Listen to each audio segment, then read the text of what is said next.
them for all that they have done. We commit the proceedings of this day into your mighty hands. We pray for every person who will participate in the program, for every speaker who will share their words and experiences. Anoint them, Lord, and may their words bring encouragement, strength, and inspiration to all who are present. Bless every person attending today. May we leave this gathering uplifted, encouraged, and challenged to make a positive difference in our community and in our society, in our country. Father, we continue to pray for change, positive transformation, protection, unity, and peace for all the citizens of our beloved country, South Africa. May you guide our leaders and our people and help us to work together towards a better, safer, and more peaceful nation. We pray for your grace, your favor, your blessings over everything that will be said and done today. May your presence be with us, and may everything bring honor and glory to your name. I pray this in the powerful name of Jesus Christ. Amen.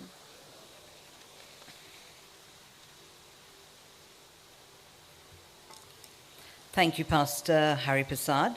Ladies and gentlemen, I call to the podium Sister Fatima Chandrapal, who is the chairperson of the Sister Zainab Women's Circle, the women's wing of the Imam Hussein Mosque of Ottawa. Bismillahirrahmanirrahim. Alhamdulillahi Rabbil Alameen Ar-Rahmanir-Rahim. Malik Yawmiddin. Iyyaka na'budu wa iyyaka nasta'in. Ihdinas siratal mustaqim. Siratal ladina an'amta 'alayhim. Ghayril maghdubi 'alayhim waladdallin. He has succeeded who purifies it, and he has failed who corrupts it. Surah Al-Tawbah, verse 91, lines 9 to 10.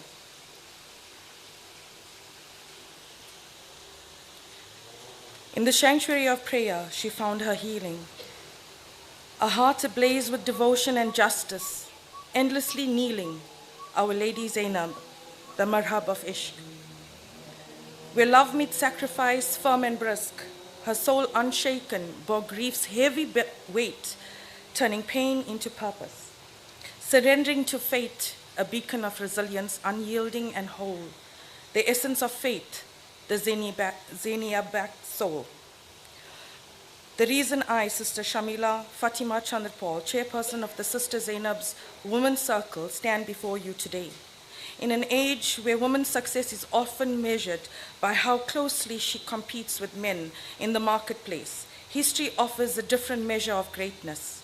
While men traveled far, spread faith, seek knowledge, and defend communities, women were entrusted with an equally noble mission, building the home and raising the next generation. Many of the greatest scholars and leaders were shaped by mothers who carried this responsibility with patience, wisdom, and unwavering devotion. Shaping duties beyond the household, their work was quiet, yet it echoed through history. A society flourished while each fulfilled their unique responsibilities with excellence. Right here in Mount Edgecombe, where she grew up, ensuring the future generations will know her name, her sacrifice, our sister took pride in her God-given role. Her steadfastness inspires families find peace, children find direction, and communities discover the enduring strength. Let us remember Mrs. Babita Deokaran, not as a victim, but as a heroine, a woman who refuses to remain silent, paid the ultimate price for her honesty, and whose courage must compel us all to fight for accountability, justice, the truth she gave her life to protect. May her memory be a blessing, and may her legacy live on in every South African woman who dares to speak the truth to power. We see you, we salute you, and we stand by you. Thank you.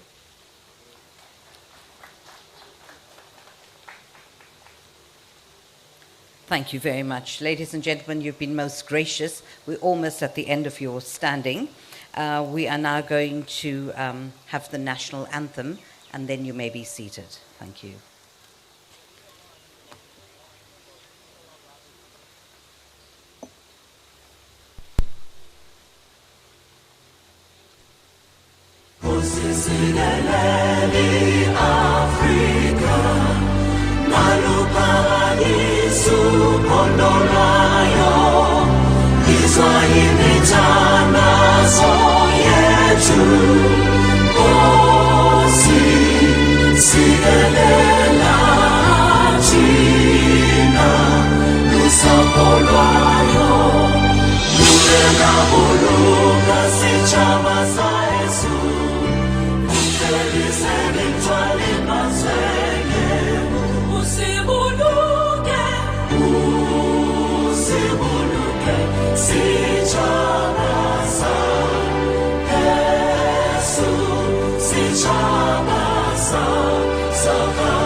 Thank you, ladies and gentlemen. You may be seated.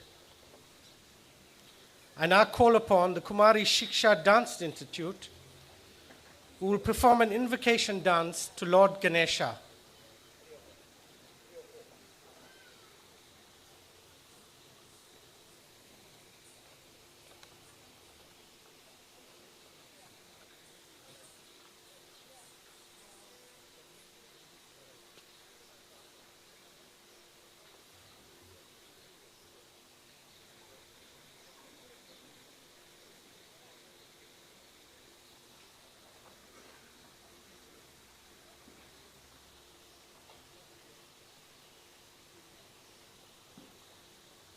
Apologies for the technical delay.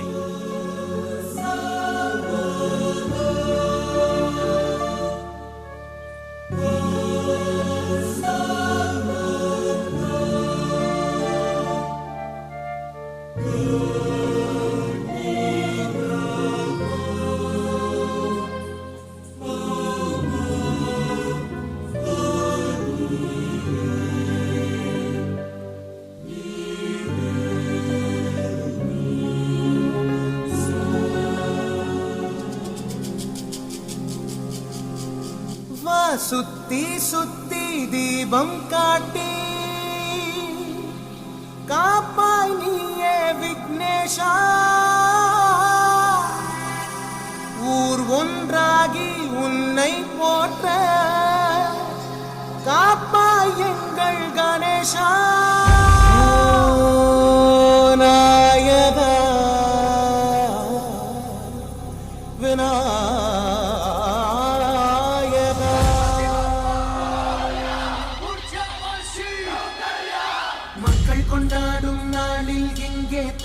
வந்தாயே மோஷிகா உற்சாக மேளம் வாசிக்க கேட்டு ஆடுகிறோம் பாறையா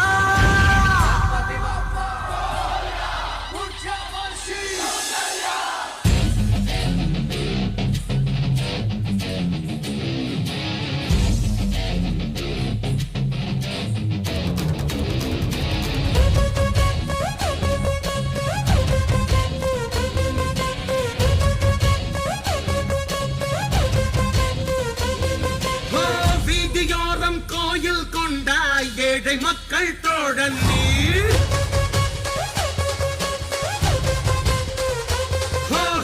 ஒற்றையாளாய் ஆற்றின் ஓரம் மௌனம் கொண்ட பாலன் நீ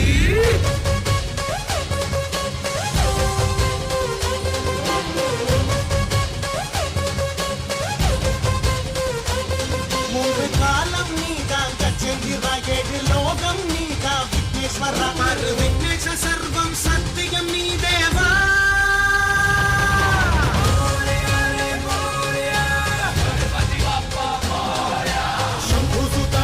शंभुसुताय Lambodara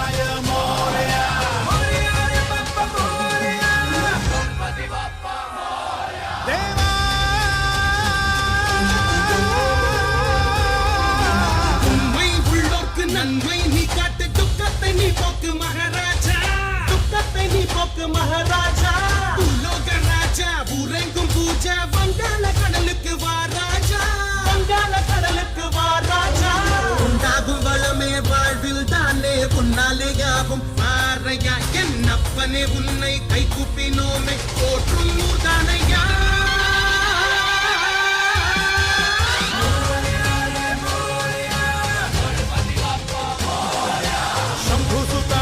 शंभुसुताय लंबोदराय Morya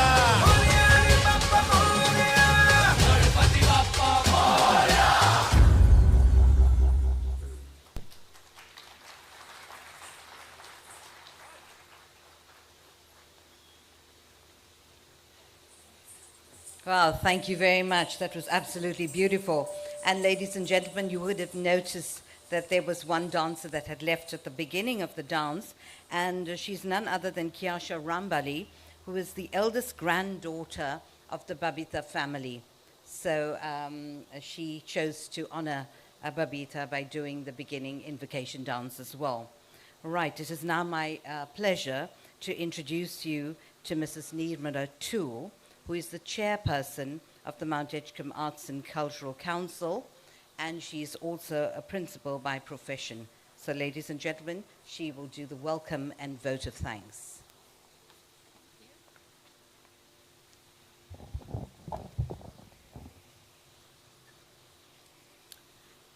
Our stunning program directors, the Deokaran family, both immediate and extended, the Premier of KZN, Honorable Mr.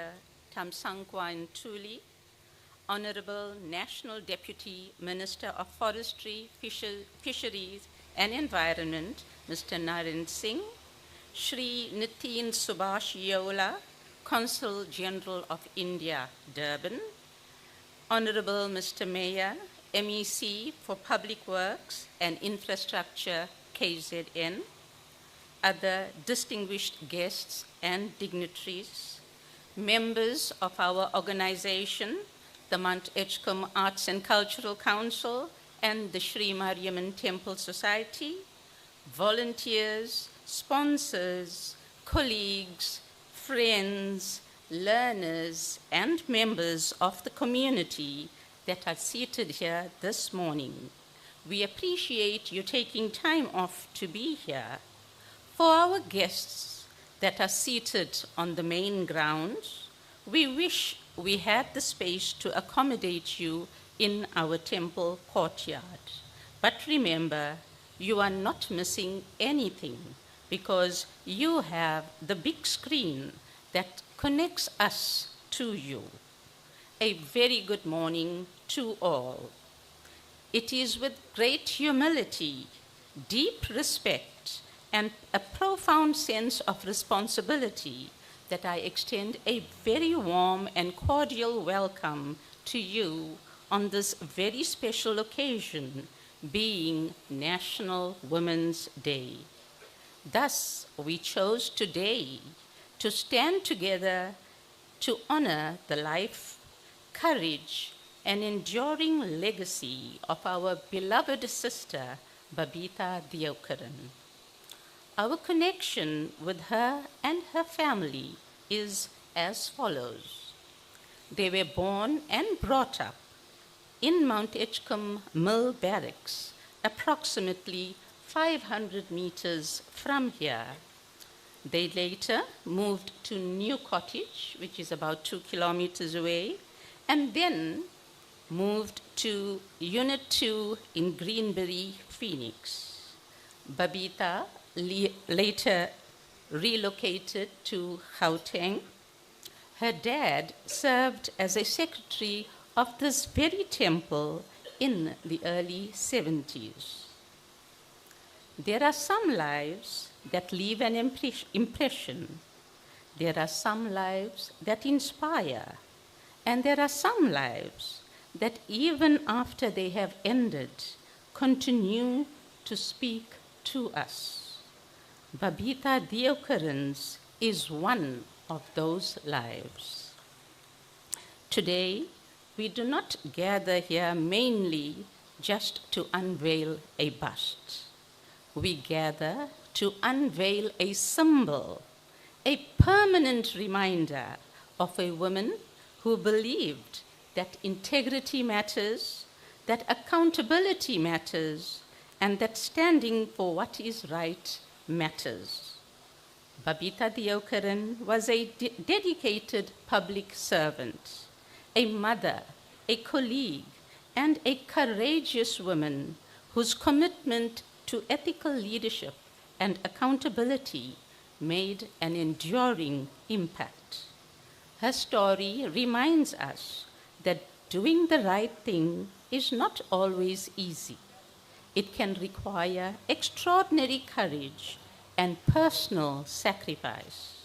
Yet, her life demonstrates the profound difference that one person can make when guided by principle and an unwavering commitment to the public good. This monument that we will unveil soon will be a symbol of our collective responsibility to ensure that the values she represented are never forgotten and that her legacy will continue to inspire us long into the future.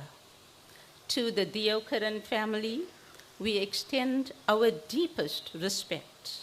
We recognize that today may bring both pride and pain. No tribute can ever replace a beloved daughter, mother, sister, or family member. But we hope that this memorial will serve as a lasting expression of our respect and gratitude for the life Babita lived and the values that she upheld. As chairperson of the Mount Edgecombe Arts and Cultural Council, I am deeply honored that our organization, together with the Sri Mariamman Temple Society, is able to play a part in preserving and celebrating her legacy. Ladies and gentlemen, boys and girls, may those who stand before this monument years from now ask, who was Babita Deokaran?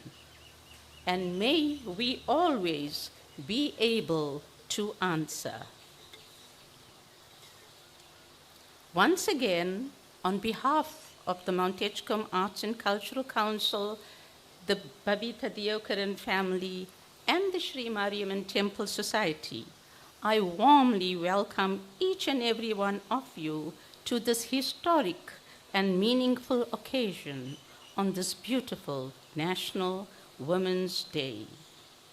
Lastly, we take this opportunity to thank all our sponsors, volunteers, and committee members who made this historic function possible.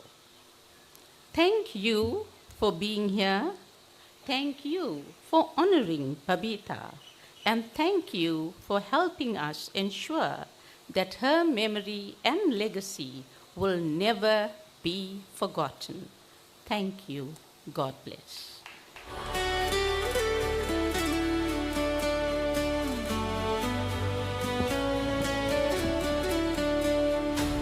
Thank you very much, Mrs. Nirmala Tool.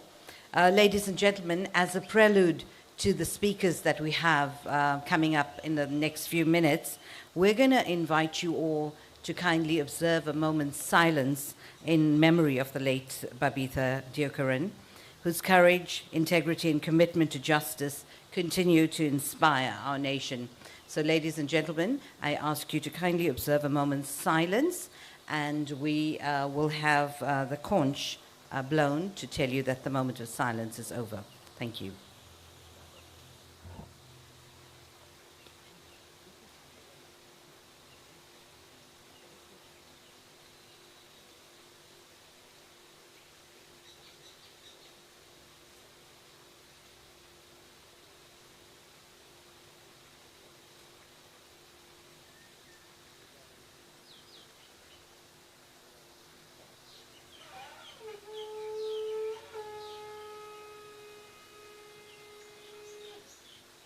Thank you very much, Ms. Reshmi J. Kishore. Ladies and gentlemen, the speakers that are about to come up are going to be honored with a garland and a dot. And just to let you know, for those of you who are wondering about the garland, a garland is a very, very symbolic gesture which is a symbol of respect and honor and an acknowledgement of your esteemed presence. And the dot, which will be placed on the forehead, is also a gesture of unity and a connection between the guest and the host.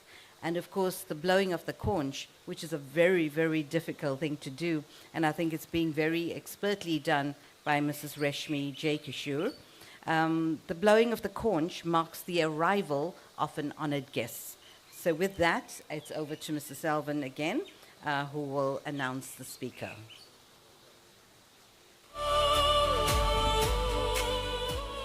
Ladies and gentlemen, it is now my pleasure to call upon His Excellency Shri Nitin Subhash Yola, the Consul General of India.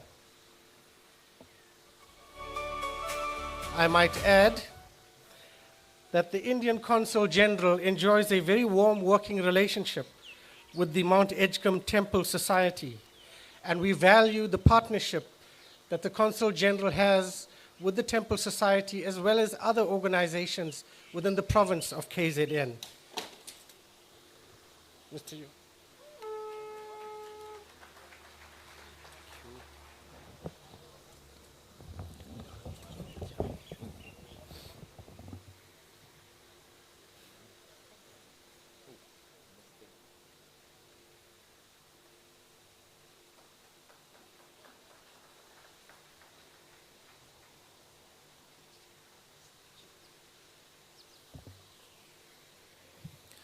Good morning, namaste, namaskaram, vanakkam, sabunani. Honorable President of the Society, Mr. Seelan Archery, Honorable Deputy Minister, His Excellency Mr. Naren Singh, Honorable Deputy Speaker, Mr. Les Govender, Mr. Pradeep Ramlal, Honorable MEC Mr. Martin Mayor, Mr. Vivian Reddy, many dignitaries who are present among us for this very noble occasion today which we have gathered for. As I was listening to the first speech, many people will ask this question who won't know about Babita Deokaran, that why is this statue here? What did she do? She fought for a very important thought, which is she stood for the values which she believed in. Growing up here at Mount Edgecombe, I must congratulate the community which is residing at Mount Edgecombe for imbibing those values on her, that she believed in them and that she stood for it with courage. It is not an easy decision. Those decisions will come only when a society around you imbibes those values on you. The value to stand for what you believe is right is not easy. It comes with a lot of strength. The fight against corruption, the fight against misuse of power does not stop here. It starts here. Going forward, today is a moment of not only to remember Ms. Babita Deokaran, but also take a step back and reflect on what all we can do so that her sacrifice does not go in vain. Today is a moment we should think what more can we do so that her sacrifice is valued. I'm coming from India. I was just reflecting upon what have we done so that we can reduce corruption in public spaces. We can prevent misuse of public money. What have we done in India which I can share with you? In India also we have people who have fought against corruption, who have given up their lives fighting for the values. From the government side, we have tried to incorporate technology as a solution to reduce corruption, to increase efficiency in public spending. I want to share two examples from India which we have done in India. First is direct benefit transfers, direct cash transfers. So a lot of welfare schemes which might be amenable to the corruption, we have brought in technology, whereas we have used the JAM Trinity, Jan Dhan, Aadhaar and Mobile Trinity, where each and everybody is linked to UID, that is the Aadhaar, that is the national identity number. It is verified with the biometrics of the person, so that one person cannot have two UIDs, or that there cannot be any mistake in that. That number is linked to a bank account.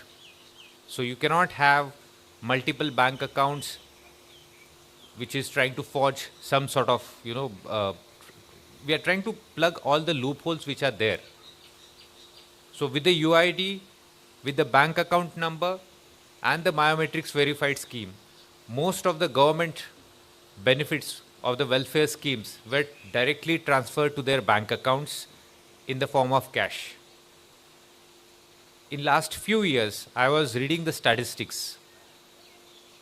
More than 45 lakh crore rupees. 45 lakh crore rupees, I'm talking of the rupees here, were transferred to direct accounts of the beneficiaries, reducing the middlemen, reducing the handling of the cash, reducing the corruption. According to one estimate, that has led to savings of more than 4.5 lakh crore rupees, almost 10% of that. We have managed to plug that loophole. I am not saying we are perfect, but we are on the right track.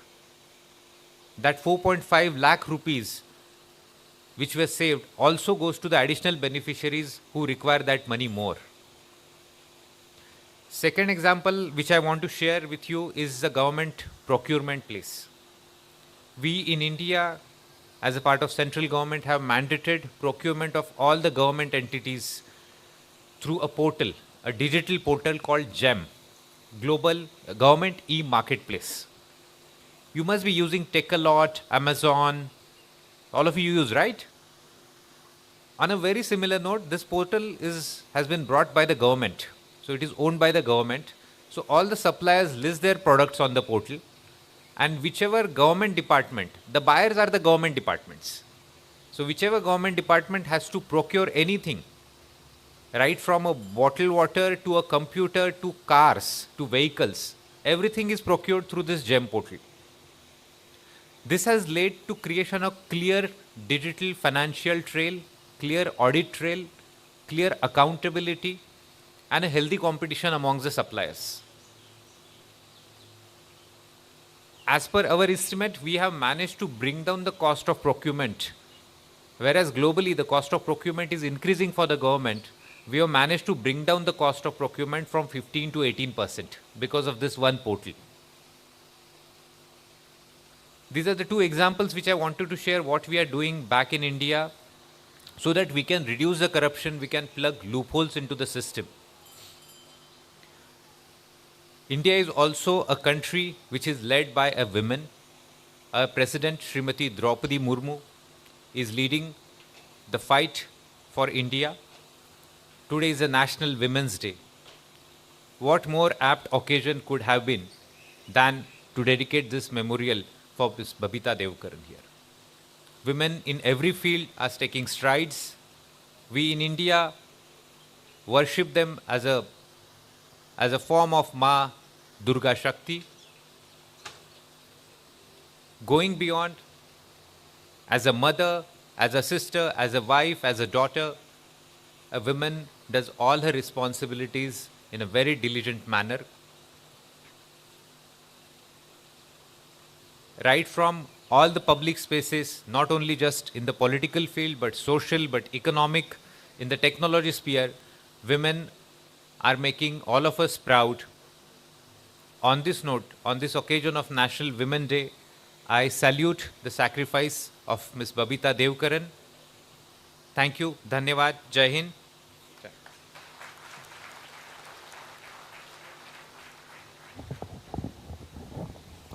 Thank you very much, His Excellency Shri Teen Subhash. Ladies and gentlemen, I am now going to be calling on a number of speakers, and they are going to be reading out messages of support. May I ask them all to kindly come up together and then perhaps come to the podium one at a time. So please may I kindly have Mr. Pradeep Ramlal, Ms. Nadine Motilal, Mr. Kugan Pillay, Mr. Benny Maestri, and they will be joined by Mr. Tuber Kokas and Mr. Sanele Sikakane.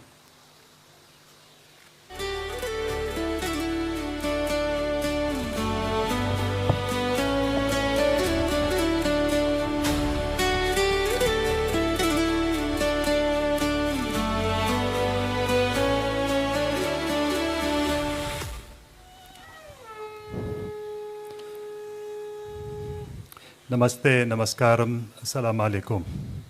Greet you all in the name of the divine being seated in your heart.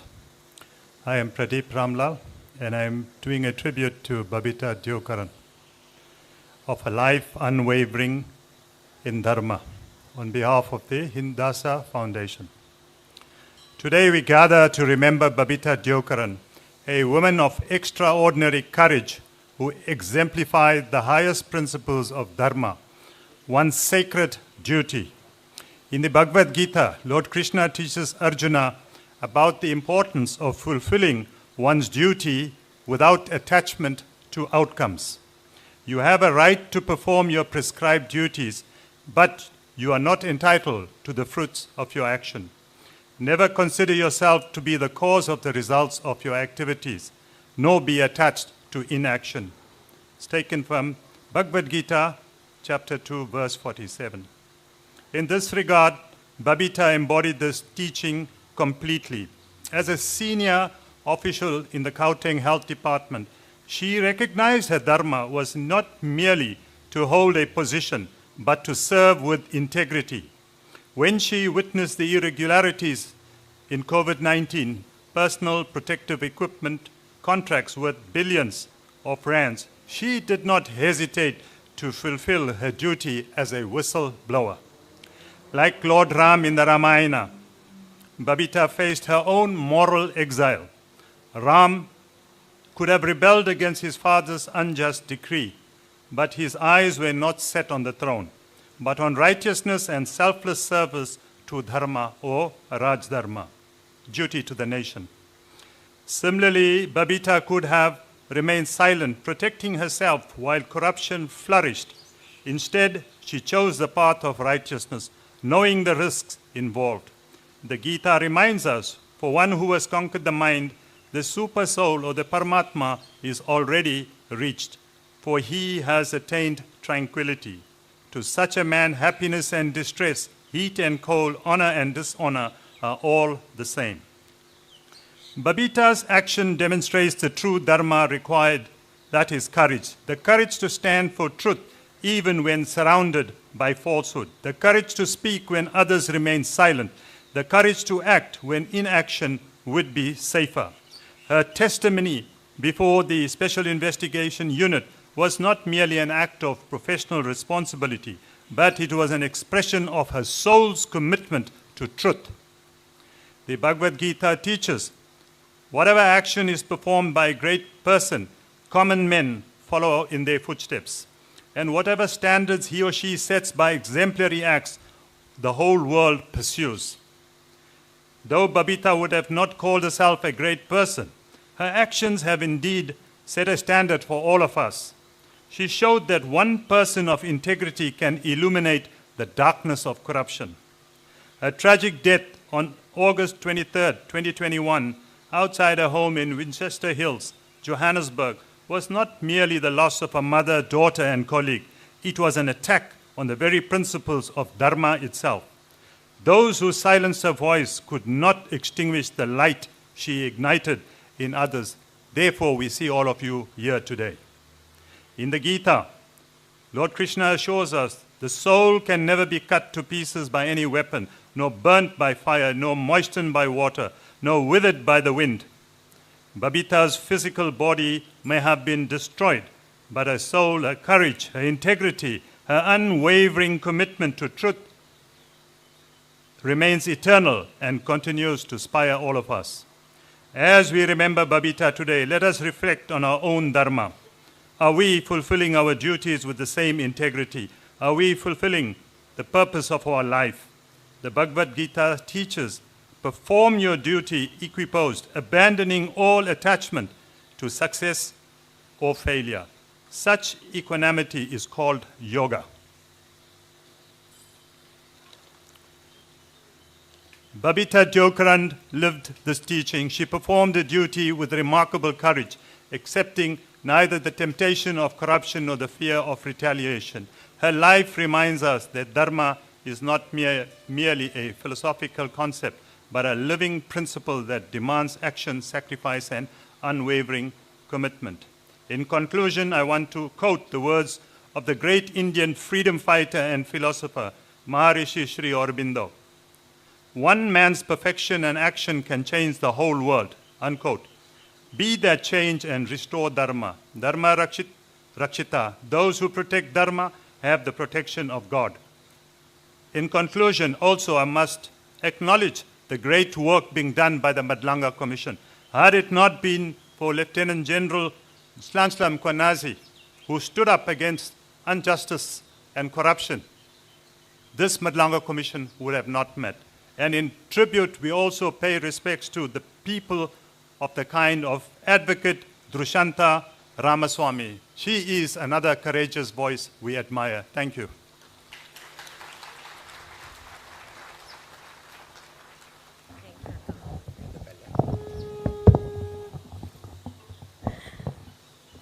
Good morning and welcome to one and all. I am Ms. Nadine Motilal, and I am reading the support message on behalf of Professor Anil Suklal, High Commissioner of South Africa, India, Bangladesh, Nepal, and New Delhi.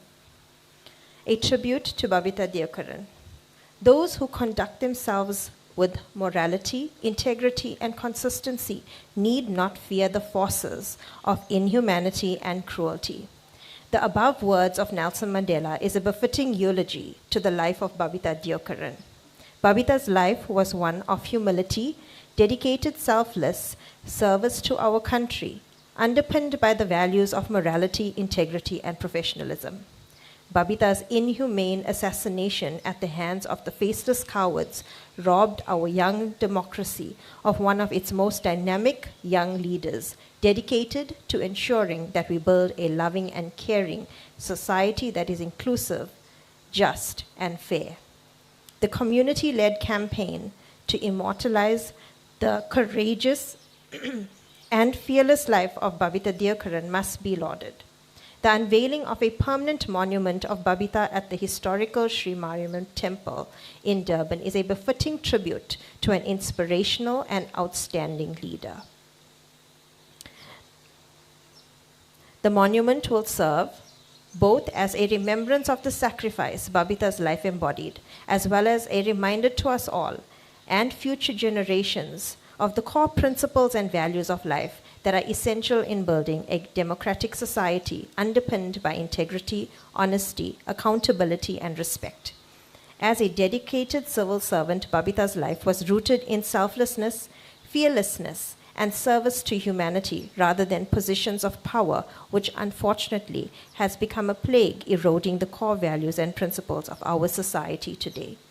May the life and values espoused by Babita Deokaran live in perpetuity for future generations to draw inspiration and wisdom in shaping not only her own life, of our beautiful, beloved South Africa, for which Babita sacrificed her life. Thank you.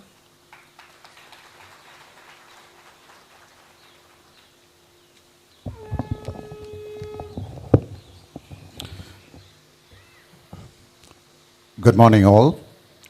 I am Benny Maestri. Program directors, the Deokaran family, honored guests, and all protocols observed. I read this message on behalf of Mr. Reg Brijraj, who is seated here today but is a little bit unwell, and he's asked me to please do him a favor and read this message. My name is Reg Brijraj. I was the first chief officer of SACE, the South African Council of Educators. I was honored to be one of Babita's teachers, together with Benny Maestri and others at Daleview Secondary School. I am now a coach for maths, philosophy, and education subjects. We are proud of Mrs. Babita Deokaran as she symbolizes the highest values our community aspires. A monument serves as a tribute to all South Africans who sacrifice and still struggle for a better South Africa. Patriotically yours, Mr. Reg Brijraj. This message was addressed to the chairperson and the secretary and the Deokaran family on this momentous occasion. Thank you.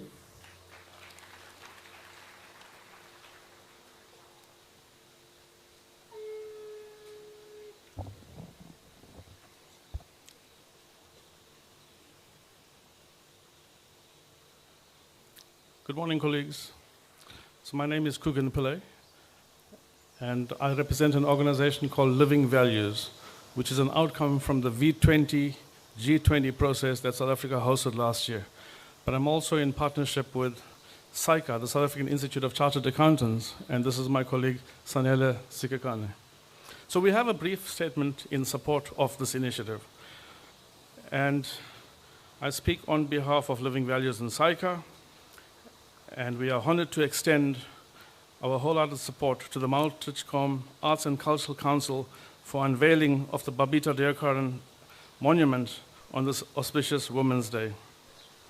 We commend the committee for undertaking this meaningful initiative, as Babita Deokaran's legacy embodies the living values of integrity, honesty, responsibility, courage, respect, and service to humanity. Her unwavering commitment to truth and ethical leadership, despite immense personal risk, reflects the highest ideals of values-based citizenship and public service.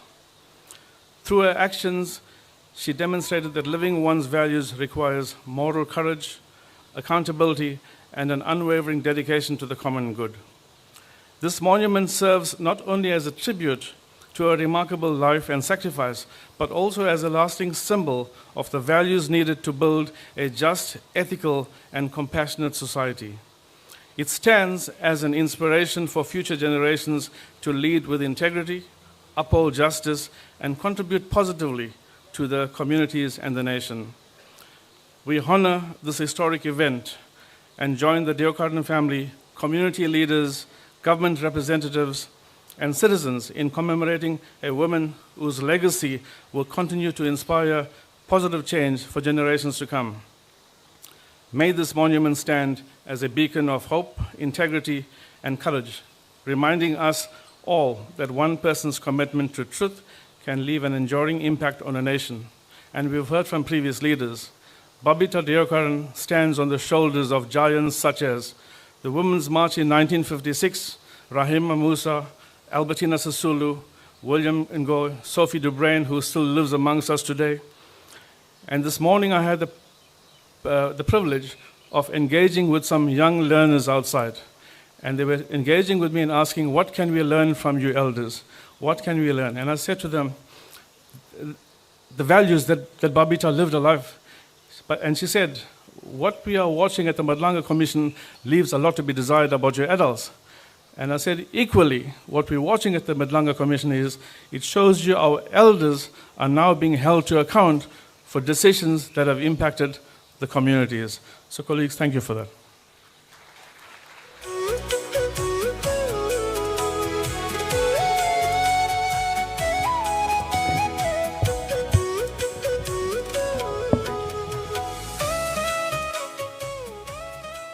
Program directors, members of the Deokaran family, the Mount Edgecombe Arts and Cultural Council, the Mount Edgecombe Hindu Temples Trust and Sri Marman Temple Society, distinguished guests, friends, and fellow South Africans. My name is Teboho Khas. I'm the founder and chairperson of Public Interest SA. It is a privilege and a profound honor to be with you in person on this very special occasion. When I was first invited to deliver these remarks, circumstances suggested that I would have to send them in my absence.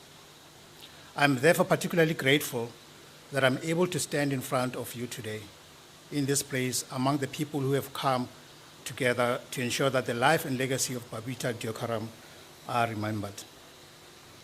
And what a fitting day on which to do so. Today is National Women's Day, a day on which South Africans remember the courage of women who stood up against injustice and refused to accept their voices should be silenced. It is therefore profoundly appropriate that we gather today to honor another courageous South African woman whose life was tragically cut short because she chose to stand by what is right. Today we unveil a monument of Babita Deokaran, but I believe we must understand that we are not merely unveiling a monument. We are making a statement. Babita was a public servant. She understood that public resources do not belong to politicians, officials, executives, or contractors. They belong to the people. She understood that corruption is not merely a financial crime.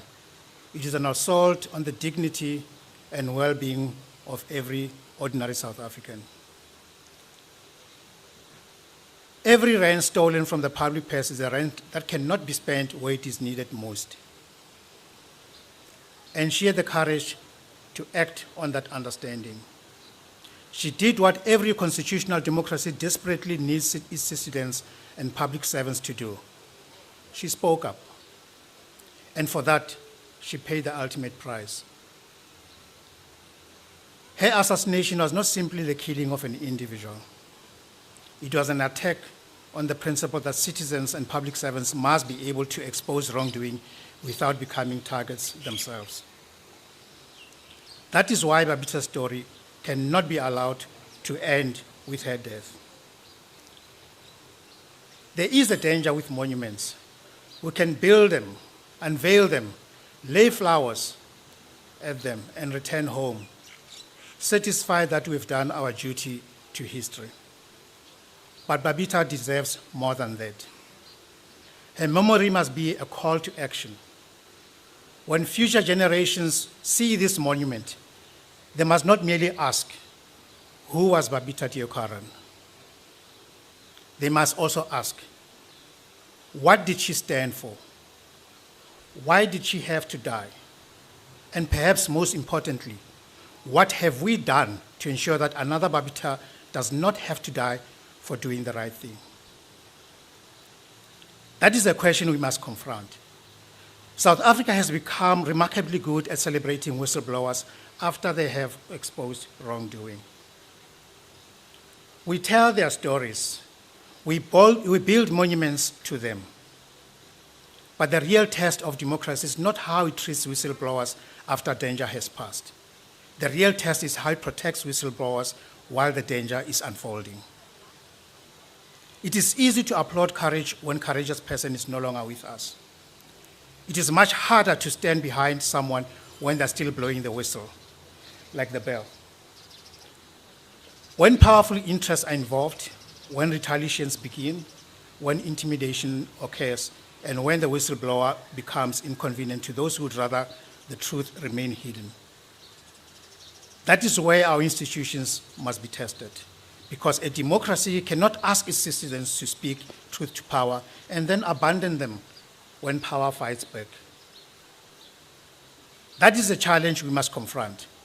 This is also why the work of and message associated with Justice Mbuyiseni Madlanga are so important at this particular moment in our national life.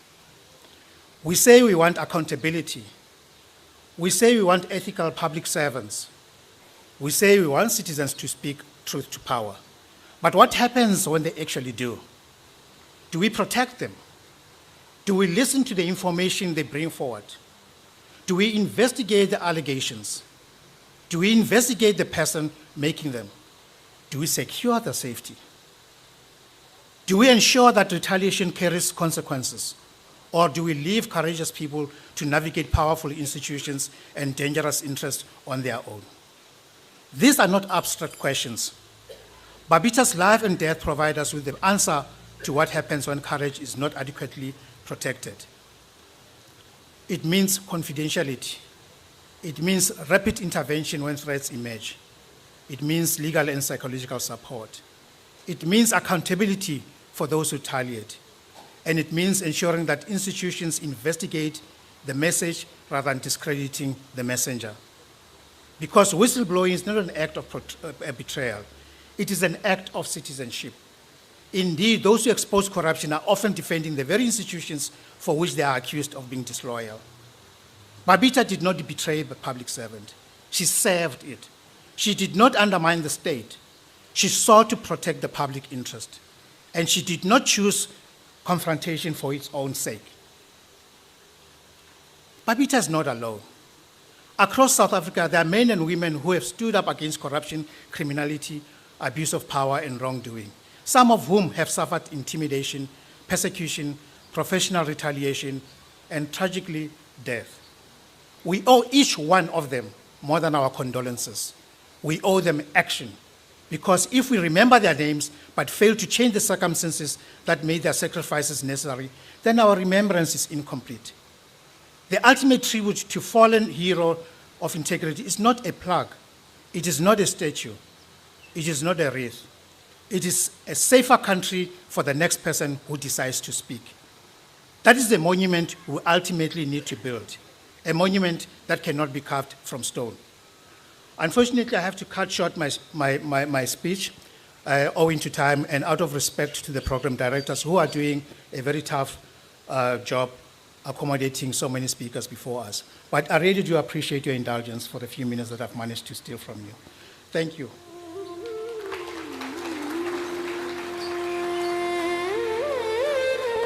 Thank you very much. Babita, an ordinary woman who in death made an extraordinary contribution to the fight against corruption. Ladies and gentlemen, our next speaker is Dr. Nora Saneka of the Active Citizens Movement. If she could make her way up to the top. And while she is accepting the garland, I just want to add that the Mount Edgecombe Temple is more than 136 years old. It has served from the time of indenture to now. It has a record of serving this community for decades, and thousands of people have passed through its doors. We are standing on sacred ground, and we call upon now Dr. Nora Saneka.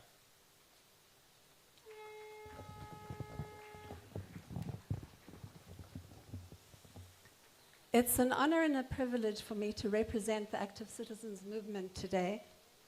And I'd like to acknowledge all those who are here today, our honored guests, but also each and every ordinary, everyday person here who honors our Constitution, our Bill of Rights, and our constitutional democracy.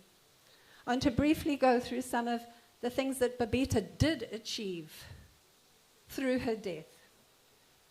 She uncovered the expansive looting network, draining over 2 billion from the health funds. That's just one hospital here in South Africa. How many more are still to be uncovered? She blocked dozens of suspicious unauthorized transactions. She transformed our awareness. All of us are now far more aware of why there's such poor healthcare delivery here in this country, why we have so many unemployed doctors, or why we don't have proper oncology treatment and so on. She provided critical financial intelligence utilized by the Special Investigating Unit, the SIU, and the Assets Forfeiture Unit under the National Prosecuting Authority has been able to seize over 326 million rands in luxury assets, that is 6 properties and luxury vehicles, even a boat, from Hangwani Maumela.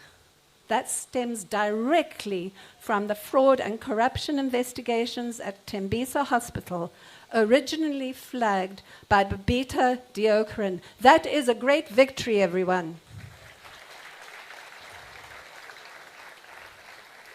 Her death has prompted renewed parliamentary focus on and drafted legislative reforms, including updating the Protectors Disclosures Framework aimed at extending state protection and prohibiting identity disclosure. As we saw in the latest Madlanga Commission, one witness name was disclosed and then action was taken. I think everybody is far more alert these days. Of course, the masterminds of her death have still evaded prosecution. Everyday whistleblowers still remain vulnerable to intimidation, professional isolation, and even fatal retaliation. And it's not just whistleblowers. No. It's advocates, it's lawyers, prosecutors, it's our press. The press and the media are under attack, or including through social media. And even the active citizens movement, because of the stand we have taken, has been under attack. And we know where it is coming from. It's coming from those that want to stay out of jail. So, the legacy of Babita for Women's Day. A lot has been said about that. But I want to mention, going back to 1956, 70 years ago, the bravery of those women who said to Stradom, "You strike a woman, you strike a rock." So, those women who marched to Pretoria remind us now that those complicit in corruption, the corruption that is destroying our health system and our education system, by the way, our public service delivery to the poorest of the poor, we remind them, you touch a woman, you touch a rock. In these dark times, we remember July 2021. July 2021 was used as force to show the power of what Jeff Wicks called the shadow state. It was used to undermine the rule of law and blackmail the government to keep Zuma out of jail because he's so popular with the majority of the voters here in KwaZulu-Natal. And remember, we have the largest number of Zulu-speaking voters in the whole of South Africa here in KwaZulu-Natal. It's a strategic political strategy, becoming complicit with corrupt aims and objectives. So, the looting of July 2021 echoes June 30, 2026. Now, it's not the big corporates being looted. It's the poor social entrepreneurs within the informal economic sector. The poor turning on the poor and looting little spaza shops, little hairdressing salons. And the Premier was warned by us in his boardroom about March last year, by ACM, by Gandhi Development Trust, and by the Dennis Hurley Centre, that this was pending. Conversations happened while political strategy unfolded. They warned us last year. They're going to target Addington Primary School, then they're going to go on to Gauteng, Eastern Cape, and even down to the Western Cape. A national strategy was planned this time last year. And we were all caught asleep somehow? That's very strange. Right, so ACM itself has been a victim of misinformation and disinformation, not just this political party spreading misinformation and disinformation against others. Why? Because civil society is powerful. The press is powerful. Why? We speak truth to power. We support those who speak truth to power.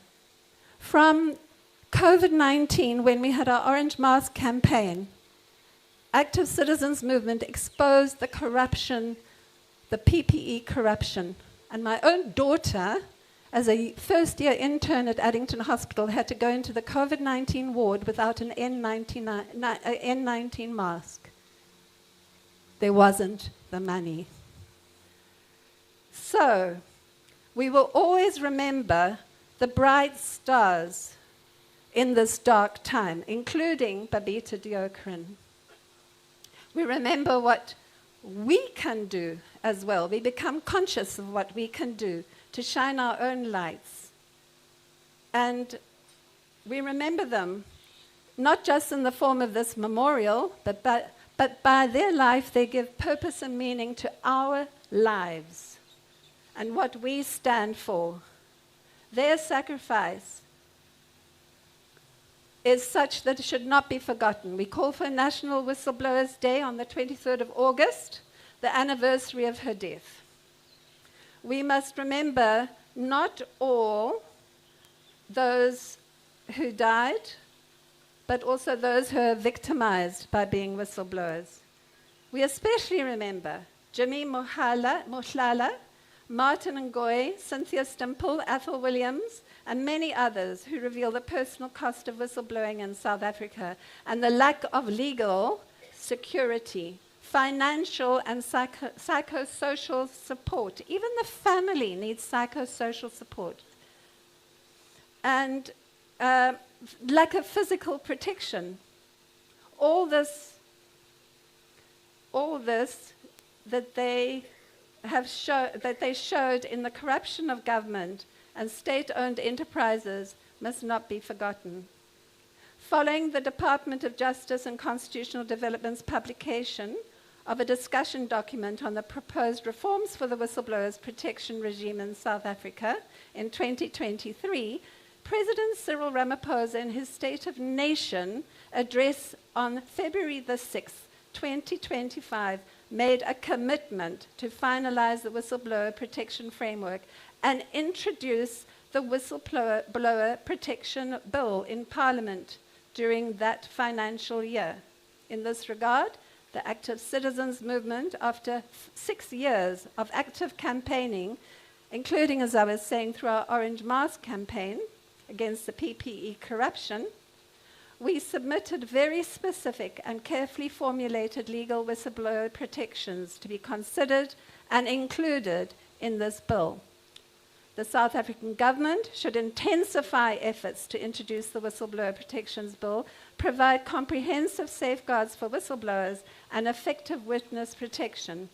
The government's expressed commitment needs to be urgently translated into concrete actions because whistleblowers' rights to life, security, privacy, and freedom of expression are ultimately still being infringed upon. We can no longer afford to wait for any longer. Okay, I want to conclude by saying that besides another whistleblower you could say was Pamela Mabini. She exposed a lot of trafficking and abuse in the Eastern Cape, and she was also assassinated. We're in Women's Protection Month, and we need to face the reality of gender-based violence. A culture of unstoppable violence seems to have fallen on this country, and it also includes those who are responsible for legal enforcement.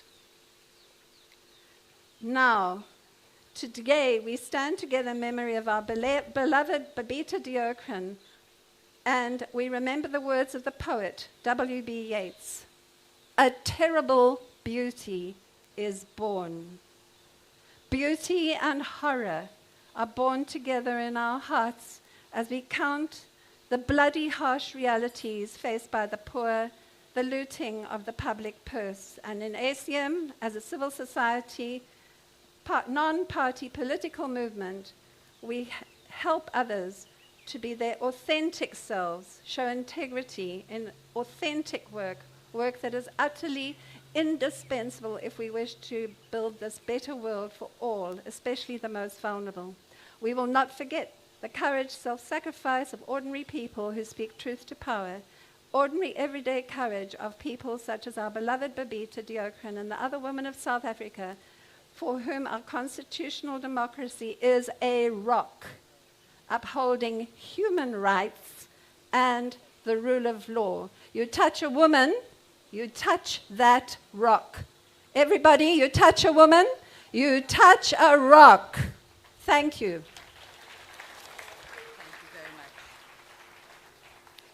Thank you very much, Dr. Nora Saneka, sorry. All right, ladies and gentlemen, I call to the podium Mr. Ali Gule, who is from the organization Undoing Tax Abuse.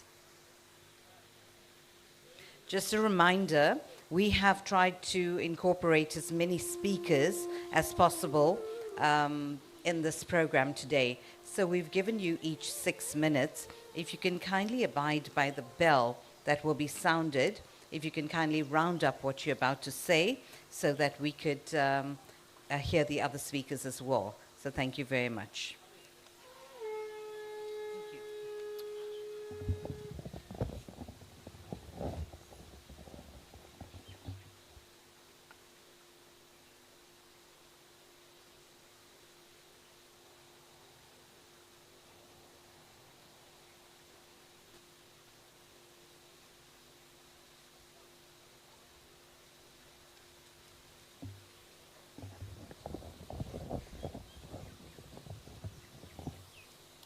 This is likely to be the shortest speech of the day.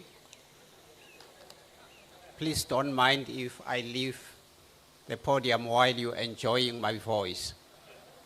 Normally, I don't speak very long. But there will be no justice for Babita as long as the paymasters remain in the streets.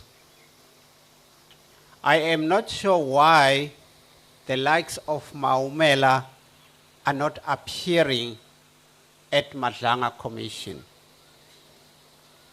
This is the only commission that is reflecting results instantly.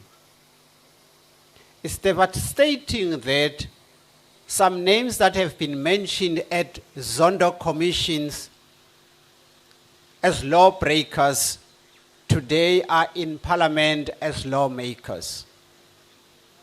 I am not going to mention any names. You know who I am referring to. For the first time in this country, we've got a commission. While you are distorting the truth, sitting on that chair, the van is waiting for you outside.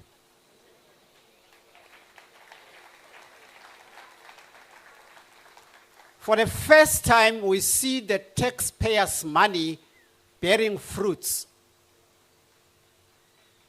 They will give you enough space to listen to, excuse my language, to your nonsense. But at night, you're not going to sleep peacefully because the van will be waiting for you outside your gate. How I wish this commission can be turned into something, an entity that is going to be there permanently.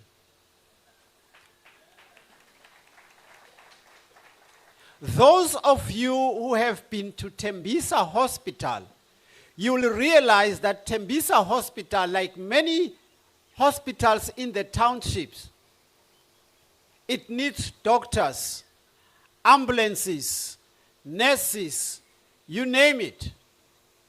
But we've got people who have got audacity and guts to take money from the poor of the poorest to buy the most expensive vehicles in this country.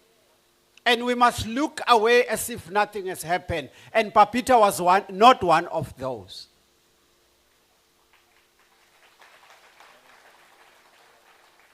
We have attended each and every Babita Deokaran's case and protested outside. And we are not going to stop until the masterminds are arrested.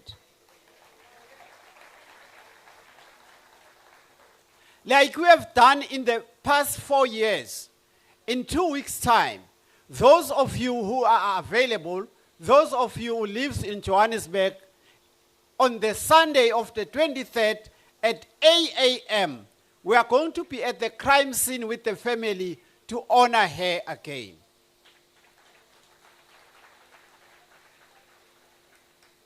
I'm not going to stand here and talk politics, because crime and corruption has got no colors of politics. Crime is crime, and corruption is corruption. We are not even going to sugarcoat it. If you're doing crime, irrespective of your position, irrespective of your social status, you must be arrested and prosecuted and wear orange overall. At least you will earn our taxes for free.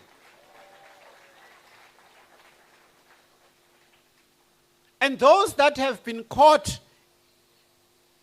with their hands in the cookie jar, maybe even a mere bail application must be denied. As I'm going to sit down, South Africa is notorious for good policies, for good bills, for good acts, for a good constitution, but the problem that lacks with this country is to walk the talk. It doesn't help the community when the pastor reads good verses in the Bible, but at night he walks the other way around. Zomthola shaya kancane njengoNicodemus. Apology for those who don't understand. We now want the people who will walk the talk, not only in front of the people, even when the people don't see you. And we need too many Babitas in future. The government must make the environment conducive for those who want to stand up and be counted to do so without fear of being threatened, isolated, killed, or fired from employment. Is that the bell for me? I call it a sabotage, but thank you very much.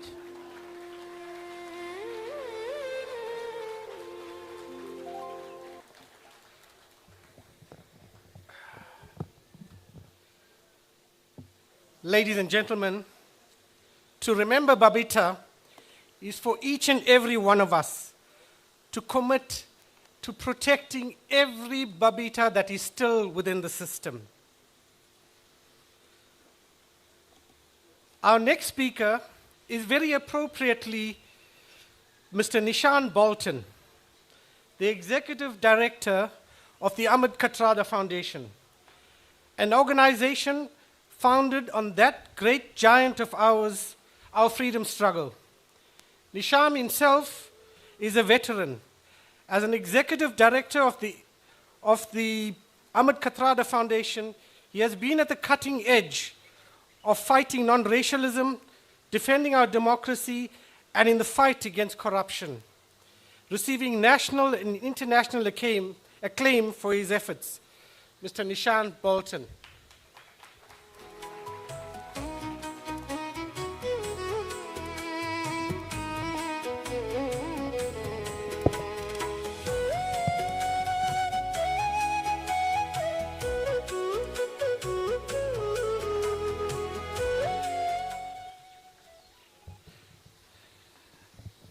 Namaste, Vanakkam, Assalamu alaikum, Sawubona. I'm just going to stand on the greetings used by everybody else because to do it will take all of the 6 minutes that I have. We are gathered here on National Women's Day as an act of solemn, heartbreaking remembrance. We unveil this bust of Babita on the ground where she once walked, learned, worshipped. In doing so, we bring her story home. But as we look at this bust today, please let us not allow the monument to replace the woman. Let us remember Babita not just as a name in the news, but as a mother, public servant, and much more. This unveiling is a direct call to our collective conscience. If Babita paid the ultimate price for truth, then we must ask ourselves, will we honor the sacrifice with empty words, or will we find the courage to protect those who still stand where she once stood? I had the profound privilege of knowing Babita through the digital threads of our work. And before we talk of broken systems of systems or corrupt syndicates, we must pause and ache for the human being whose name brings us here today. The danger of public grief is that a person can become a symbol too quickly. Babita was a symbol, yes, but before that, she was a mother, a colleague, a neighbor, and a woman whose life was violently stolen from her. On the 31st of July 2020, she wrote to me with a heavy sense of weariness. Morning, sir. This is Babita Deokaran, the Chief Finance in Gauteng Health. Can I please engage you? She went on to describe the way the department worked where she had been for 14 years.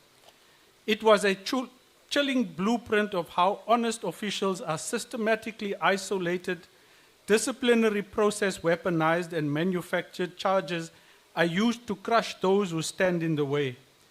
She and other honest managers were suspended for the flimsiest of reasons: a missed meeting, a delayed report, or an unanswered phone call at 7 a.m. on a Sunday morning. These were the petty, cruel weapons used to clear the room. And the moment Babita was pushed aside, the floodgates of greed opened up. While our nation reeled in fear during COVID-19, public money meant to save lives was diverted into private pockets.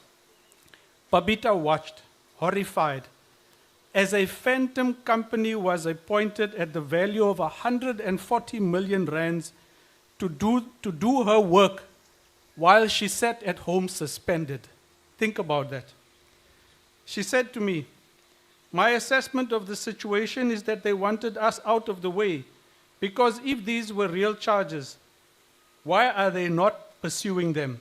I can see they do not want me back in the province, as they see me as an obstacle in payments they want to make to certain companies. An obstacle in payments. Let the horror of that sink in. Babita was a roadblock because she chose to remember who she was. She reminded me of her proudest moments.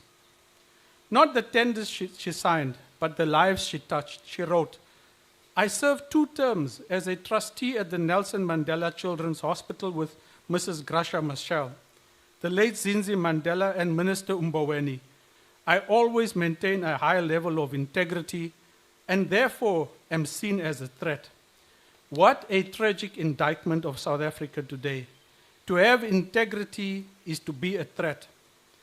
Babita felt the profound sting of betrayal. She looked at her peers, health professionals, and others. She wrote, the HOD and other senior managers, many of whom are health professionals, are a disgrace. Why can they not stand up and help us in finance to safeguard the funds? Every few years, we have a different team of people who come in and loot, and the fund seems to be a bottomless pit. Babita's death does not rest only on the hands of the men who pulled the trigger. It stains a broken system that left her to stand entirely alone at the gates of the public purse. Look around us. Babita is not the first. You have Johnny Moslashla, Max Pokwe, Mpo Umfalo, Aman Swart, and Mata Ransofu, the latest one. But in the audience today are not only those who have died, and I would like 2 whistleblowers who are with us and who are alive to perhaps stand. Martha and Goy, Cynthia Stimple. They saved SAA, they saved PRASA, and they've paid the price.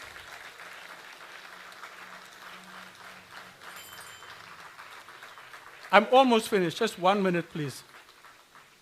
In the Hindu tradition, a Rakhi is tied by a sister on a brother's wrist as a sacred thread of affection, duty, and protection to her brothers.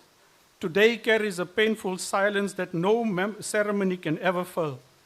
Babita will not tie that Rakhi for you again. May her memory become a spiritual Rakhi around all of us, a sacred thread binding this community and this country to the duty she was denied. I want to just conclude. We have elections coming up. I have a lot to say here, but I'm not going to say it. In memory of Babita, can we ensure that we do not vote for any crooks? Can we ensure that candidates have integrity? And lastly, can we ensure that this bust is never defiled by any crook coming here to place flowers and stand here when in their hearts they are a disgrace?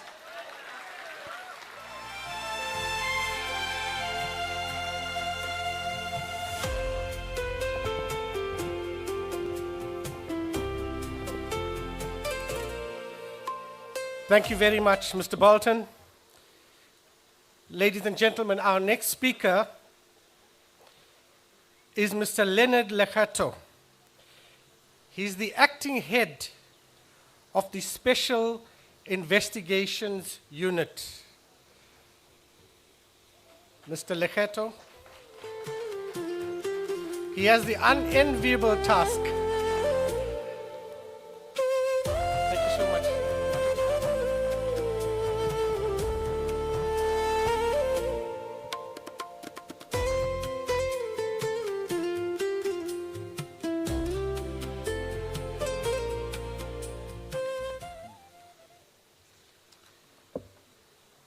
Program Director,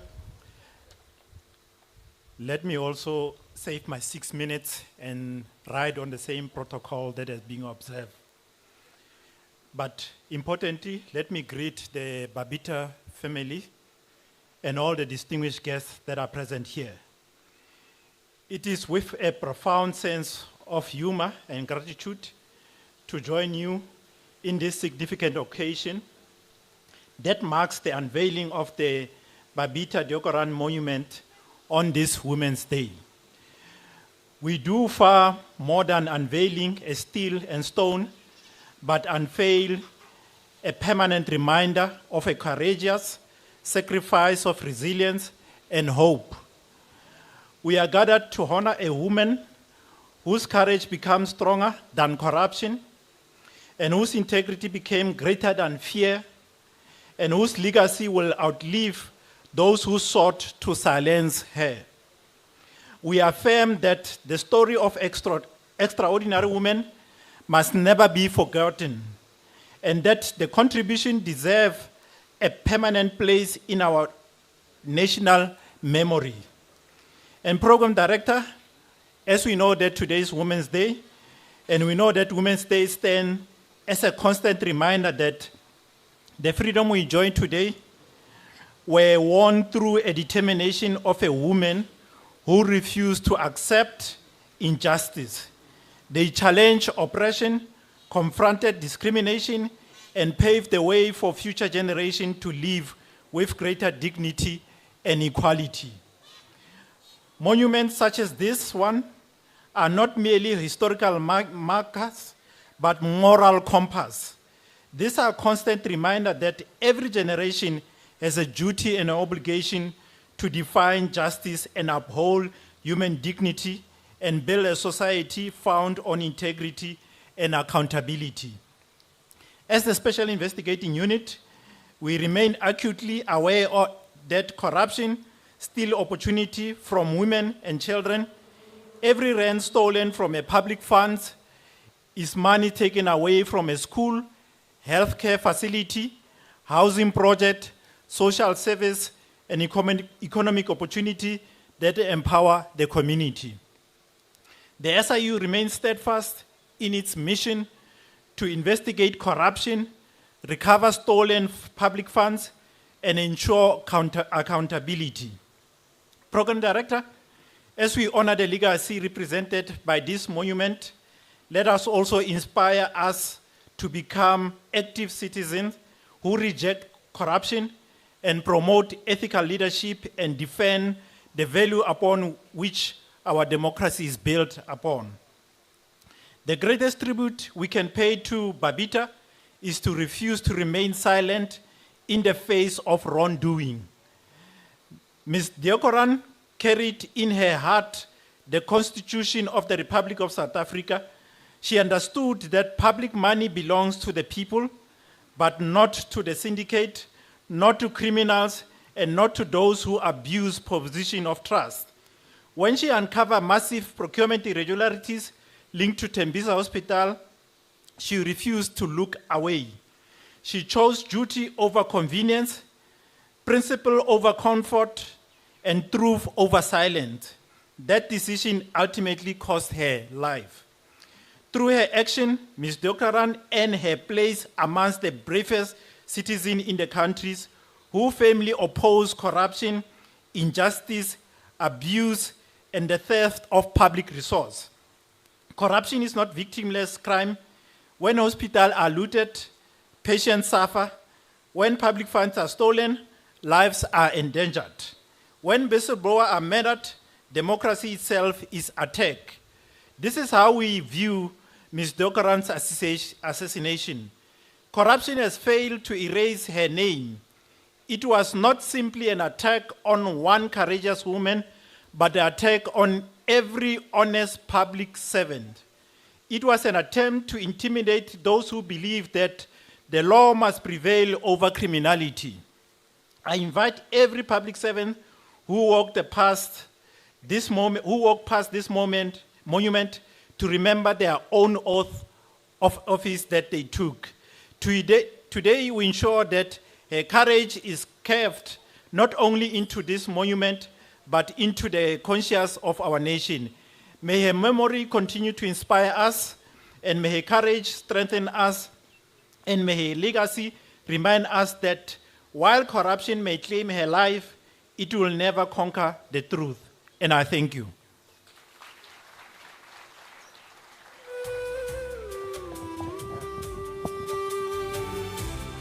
Thank you very much, Mr. Lekheto. Ladies and gentlemen, amongst us today, we want to acknowledge the presence of another whistleblower, Mr. Kojane Matutle, from the Free State, we're told. Our next speaker, thank you. Yes, he's seated amongst us. I'm not sure if you want to, Mr. Kojane, Mr. Matutle. Let's just acknowledge him. We don't want, yeah, thank you so much. Ladies and gentlemen, our next speaker is Ms. Margareta Uester. She is the Director of Supply Chain Management in the Department of Women, Youth, and Persons with Disabilities. Now, those of you who know, this portfolio demands a high level of integrity, honesty, and management skills. Is Margaret Uester here? Ah. It requires nerves of steel. Let us welcome Ms. Uester to the podium.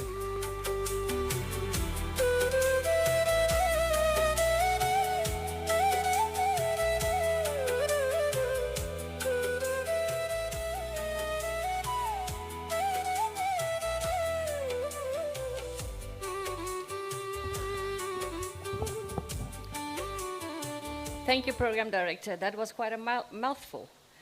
I'm quite honored to be here today to share the responsibilities of Babita. Finding myself in the same space, finding myself as being a woman in the financial oversight, that can be quite challenging on a day-to-day basis. Dear program directors, members of the Deokaran family, in particular those that carried the idea from grief into stone, leadership of the Mount Edgecombe Arts and Culture Council and the Sri Miamen Temple Society, representative of government and civil societies, and all protocols observed, but not least the fellow South Africans. We are not gathered here today in a government auditorium or in a courtroom, but here at the temple that watched over the Deokaran family for generations on. Babita's roots are in this area, from New Cottage through Phoenix, before she left to build a career in Johannesburg. 5 years on, we bring her home. A monument here tells her truer story, a daughter of this community, long before she was an official in any government department. But Babita Deokaran was, at every account, an ordinary woman doing an extraordinary job. With quite seriousness, as acting Chief Financial Officer, or the CFO, in the Gauteng Department of Health, she kept the books, she reconciled accounts, and signed off on payments. This was precisely because she took that unglamorous work seriously, that she noticed that others might have chosen not to see. In the middle of a global pandemic, we found irregular payments connected to the PPE procurement. The equipment was meant to keep nurses and doctors alive. She did not sign off on what was wrong. She acted to hold roughly 1 million rands in suspicious payments and become the witness prepared to testify. On the 23rd of August, 2021, she was gunned down outside her home. Her killers have been convicted. The question of who ordered her death remains still unanswered. And her family continuously, rightly so, to demand accountability. On this day, we remember in 1956, 20,000 women marched to the union buildings to say that an unjust law would not be obeyed in silence. They were domestic workers, teachers, mothers, ordinary women who understood that silence in the face of injustice, it's in its own kind collaboration. Babita Deokaran, sitting at the desk with ledgers in front of her, 65 years later, made the same choice. Hers was not a march down the street. It was a refusal, quietly, repeatedly at the keyboard and in a filing cabinet, to let the unjust silence stand. That is the same spirit. Whistleblowing done by a woman inside an institution that has not always protected women who speak up carries that same weight of defiance. This country, in the recent years, looked directly at what happens in public servants that makes the opposite choice. The Zondo Commission laid bare in painstaking detail how easily institutions can be hollowed out when officials choose the self-interest instead of duty. How state capture is not one dramatic betrayal, but thousands of small ones, which each official who looked away, signed anyway, stayed silent for free or maybe within fear. Babita stood exactly that fork in the road. She chooses the harder path. She had access, authority, and the opportunity, the same ingredient that so many accounts before the Zondo Commission produced corruption. In her hands, they produced accountability instead. That is what ethical leadership in public service actually looks like. Not a slogan on the wall, but a choice made under real pressure with real consequences by somebody who understood that a signature was a public trust, not a personal convenience. This is why this day, at this monument, matters to the department in particular. We exist to advance the right, the dignity, and safety of women in this country. Babita Deokaran embodies precisely what we speak of every woman in public life should be: capable, principled, unwilling to trade her integrity for safety or convenience, and failed at the end by a state that did not protect her. We owe her memory more than words. We owe stronger whistleblowing protections before someone is threatened rather than after they are killed. We owe a public service with a woman who says payment is irregular and protected of an asset not managed as a problem. The Deokaran family, our persistence in demanding justice has been, and its own right, the act of the same courageous Babita showed. Thank you for allowing us this honor here, where she began. Babita Deokaran did not just do the right thing at the moment, it was the hardest to do, but she lived that life. Let this monument and the department now do right to her memory. I thank you.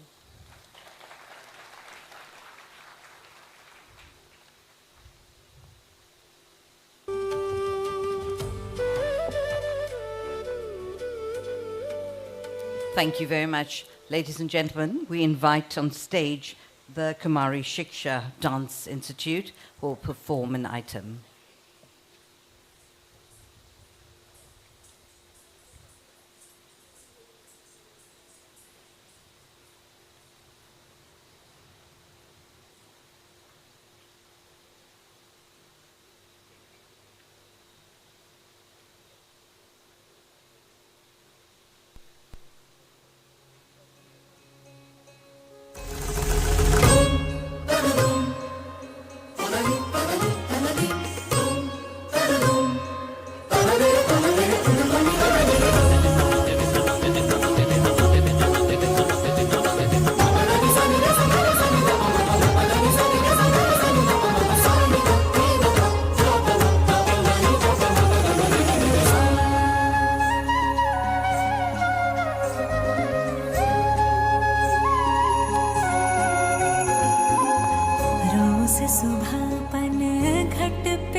Thank you.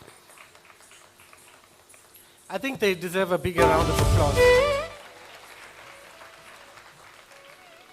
Ladies and gentlemen, our next speaker is a member of the Executive Committee in the KZN legislature.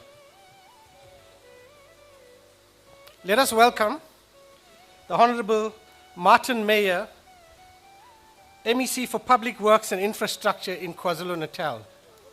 I might add that if you find problems with our government buildings, this is the man you can get hold of.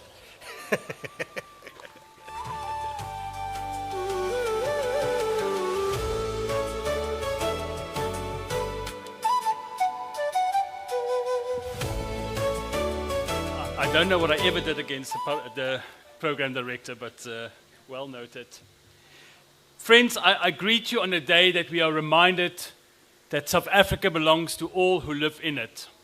And that this country and its freedom were built by the dreams, the hands, and the courage of women. And it is our sisters, our mothers, and our grandmothers that still work every day to build South Africa better.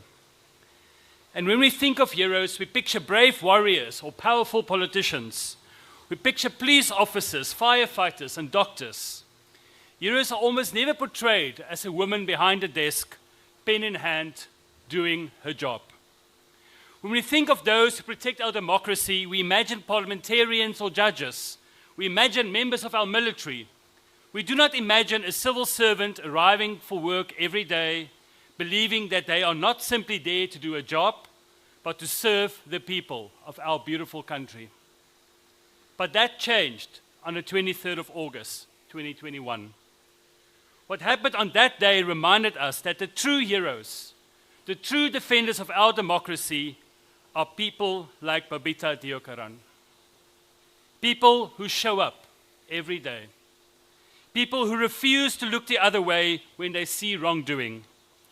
People who understand that corruption is not a victimless crime and who therefore stand up for its victims, the poor, the vulnerable, and the people of South Africa. People who know that being a public servant is not just a job. It is about serving. It is about standing up. It is about being brave.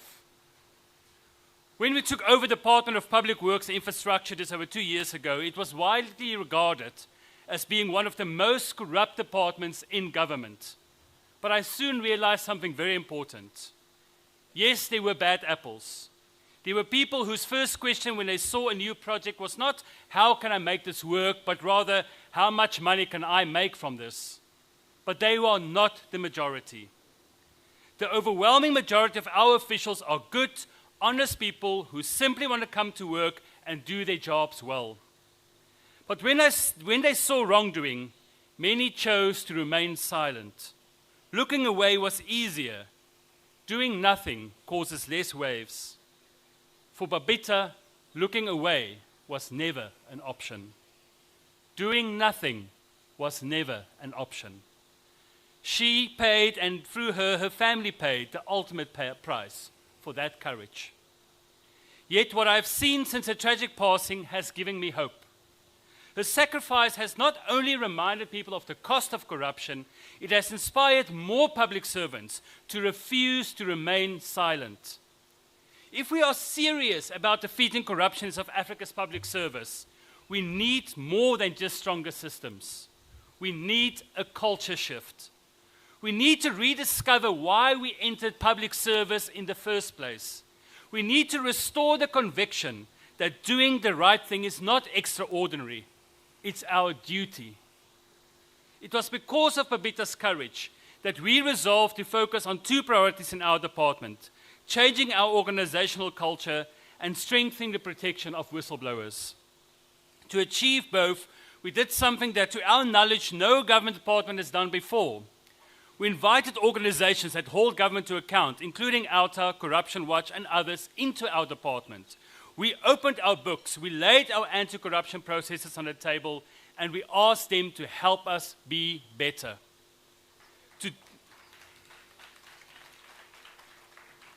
And today we are seeing the results. More officials in our department are speaking up, more officials are doing the right thing, and we are beginning to turn the tide on corruption. But courage should be recognized. That is why I'm proud to announce today that from this year onwards, the KwaZulu-Natal Department of Public Works and Infrastructure will present an annual Babita Deokaran Award to the official who has gone above and beyond.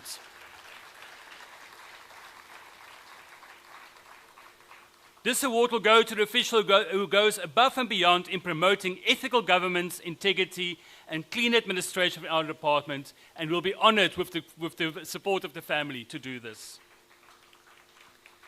May her legacy continue to inspire ordinary people to perform extraordinary acts of courage. May it remind us that democracy is not defended in our courts or in our legislators alone, but in government offices, behind ordinary desks, by ordinary people who refuse to look away. May Babita Deokaran continue to inspire us to stand up, to protect our democracy, and to be heroes. I thank you.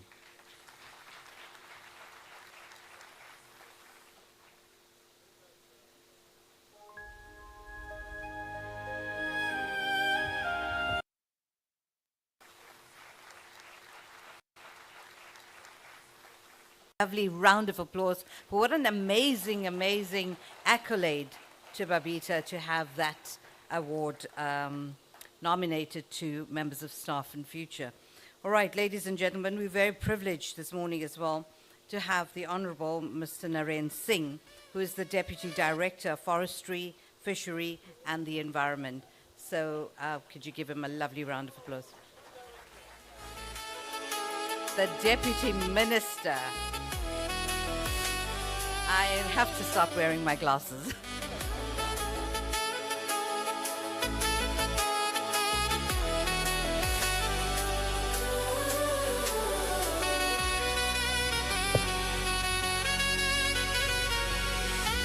Thank you very much to our program director. I don't mind being demoted in my government portfolio because at the end of the day, we are all equals. In the eyes of God, we are all equal people, equal citizens. I recognize the program directors, the Deokaran and extended families, distinguished ladies and gentlemen that have been invited here. All of you are distinguished. My prem namaste and namaskaram and vanakkam, assalamu alaikum to each one and for you. Thank you, MEC Mayor, for that accolade that you are going to organize this award in memory of Babita. I think it's a great accolade, and please invite us when that ceremony is taking place. So it is both an honor and a deeply humbling privilege to join you on this sacred occasion as we gather within the precincts of the Sri Mariamman Temple to unveil, as we've heard, a monument in honor of one of South Africa's most courageous daughters, the late Babita Deokaran. Today, as we've heard, is also National Women's Day, and across our country, speeches will rightly celebrate the historic march of 20,000 women to the Union buildings in 1956. We will hear the famous words, Watinta Bafazi, Watinta Mbogoto, which we heard earlier on, which rightly means you strike a woman, you strike a rock. But today, here in Mount Edgecombe, we are invited to look beyond the slogan and ask a more profound question. What makes a woman a rock? Is it physical strength? Is it position? Is it influence? Or is it the quiet courage to stand for what is right even when standing alone? Babita Deokaran answered that question with her life. She understood that integrity is not merely a value to be spoken about, it is a value to be lived. She knew that public service is not about privilege, but about protecting the resources entrusted to us by ordinary South Africans. When confronted with corruption, she did not remain silent. As we've heard, she chose truth, she chose accountability, she chose courage, and ultimately, she paid the highest price. There is a quotation by Martin Luther King Jr. that captures her legacy beautifully, and I quote, "The ultimate measure of a person is not where they stand in moments of comfort and convenience, but where they stand at times of challenge and controversy." Close quote.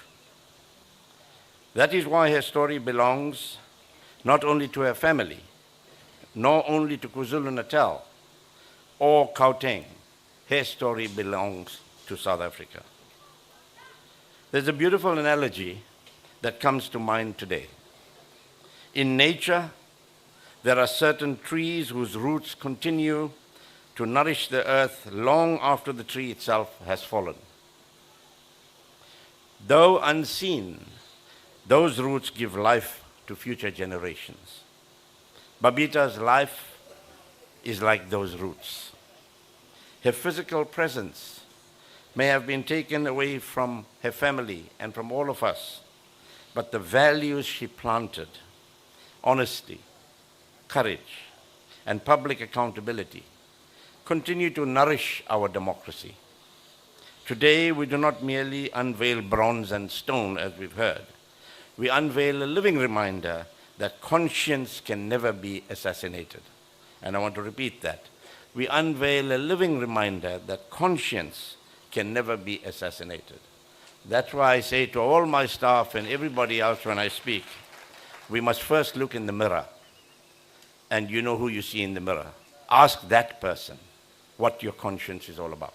Are you doing duty to South Africa? Are you doing duty to your family? Are you doing duty to your elders? And that is the only person that can answer that question. As the Deputy Minister responsible for forestry, fisheries, and the environment, I often reflect on the importance of conservation. We usually think of conserving trees, wetlands, forests, and biodiversity. But there is another form of conservation that is equally, if not more, important. And these are, we must conserve our national values. We must protect honesty through, as Dr. Sanoka said, whistleblower legislation, etc. And I've taken your message to heart and I'll take it back to government. We must preserve integrity. We must safeguard justice. Because once these disappear, no society can truly flourish. Babita Deokaran became one of the guardians of these values. Today also provides us with an opportunity, distinguished ladies and gentlemen, to remember the many extraordinary women whose courage shaped both South Africa and our shared Indian heritage. We remember Valyama Munsami Mudlia, who as a young teenager stood alongside Mahatma Gandhi during the passive resistance campaign. Despite imprisonment and illness, she refused to abandon the struggle for justice. Gandhi himself later remarked that Valyama's sacrifice inspired him profoundly. We remember Albertina Sisulu, whose quiet strength sustained a nation. We remember Lillian Ngoyi, these names have been mentioned before, Helen Joseph, Rahima Musa, and Sophia Williams de Bruyn, whose footsteps echoed all the way to the Union buildings in 1956. Yes, when I mention these names, different generations, different backgrounds, different struggles, yet they were all united by one common truth. They refused to allow fear to define their destiny. Today, Babita Deokaran rightfully joins that honorable tradition to brave South African women whose moral courage continues to inspire us. I wish to especially commend the Sri Mariamman Temple Society and the Mount Edgecombe Arts and Cultural Council for choosing to honor Babita in this sacred space. Temples are places where generations learn the values of truth, compassion, righteousness, and selfless service. It is therefore profoundly fitting that Babita's memory will now become part of the spiritual landscape. Every child who walks through these gates, every family who gathers here, every devotee who offers a prayer will also account to the story of a woman who demonstrated that dharma, doing what is right, is not confined to scripture. It is lived through our actions. In Hindu philosophy, we are reminded, Satyameva Jayate, truth alone triumphs. Babita lived those words. Her monument will now remind countless generations that truth sometimes demands extraordinary courage.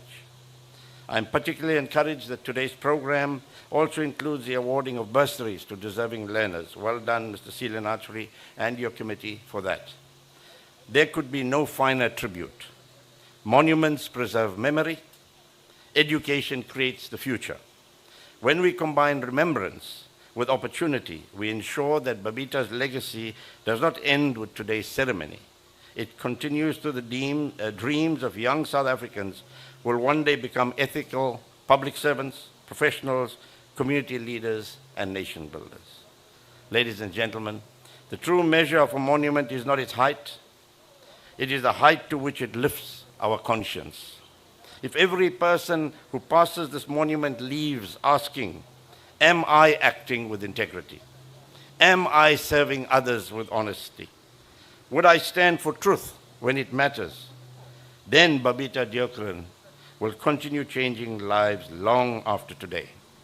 And as we celebrate National Women's Day, let us honor women, not only with words, flowers, or ceremonies. Let us honor them by building the ethical, compassionate, and accountable South Africa for which they sacrificed so much. In conclusion, may Babita Deokaran's legacy remind us that while corruption seeks darkness, integrity will always become a light that guides a nation. Congratulations once again to the Sri Mariamman Temple Society, the Mount Edgecombe Arts and Cultural Council, and every organization and sponsor that has made this remarkable initiative possible. May this sacred place forever remind us that courage never dies. It simply finds new hearts in which to live. And finally, I would like to I'm just being given a note. I would like to say that there was reference to the commissions that we've had. Yes, justice must not only be seen to be done, justice must be done. And the only way it can be done, as Mr. Ali Gule said, is we have more people in orange overalls put into abodes where we might even throw the keys away. I think that's the kind of justice we deserve. And irrespective of the rank of the person, whatever the rank, politically, socially, economically, those kinds of persons must be behind bars. There's a request.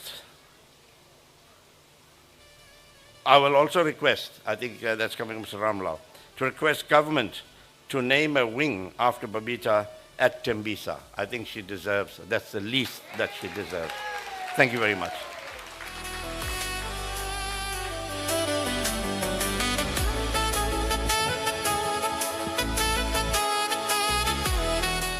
Thank you very much, Honorable Deputy Minister.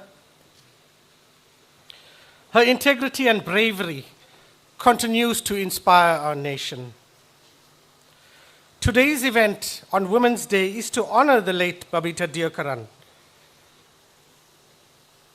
a citizen, someone who was from here, from Mount Edgecombe, from Phoenix. She became a national hero. To represent the Deokaran family, I now call upon the niece, Ms. Priyanka Parmanand, to address us.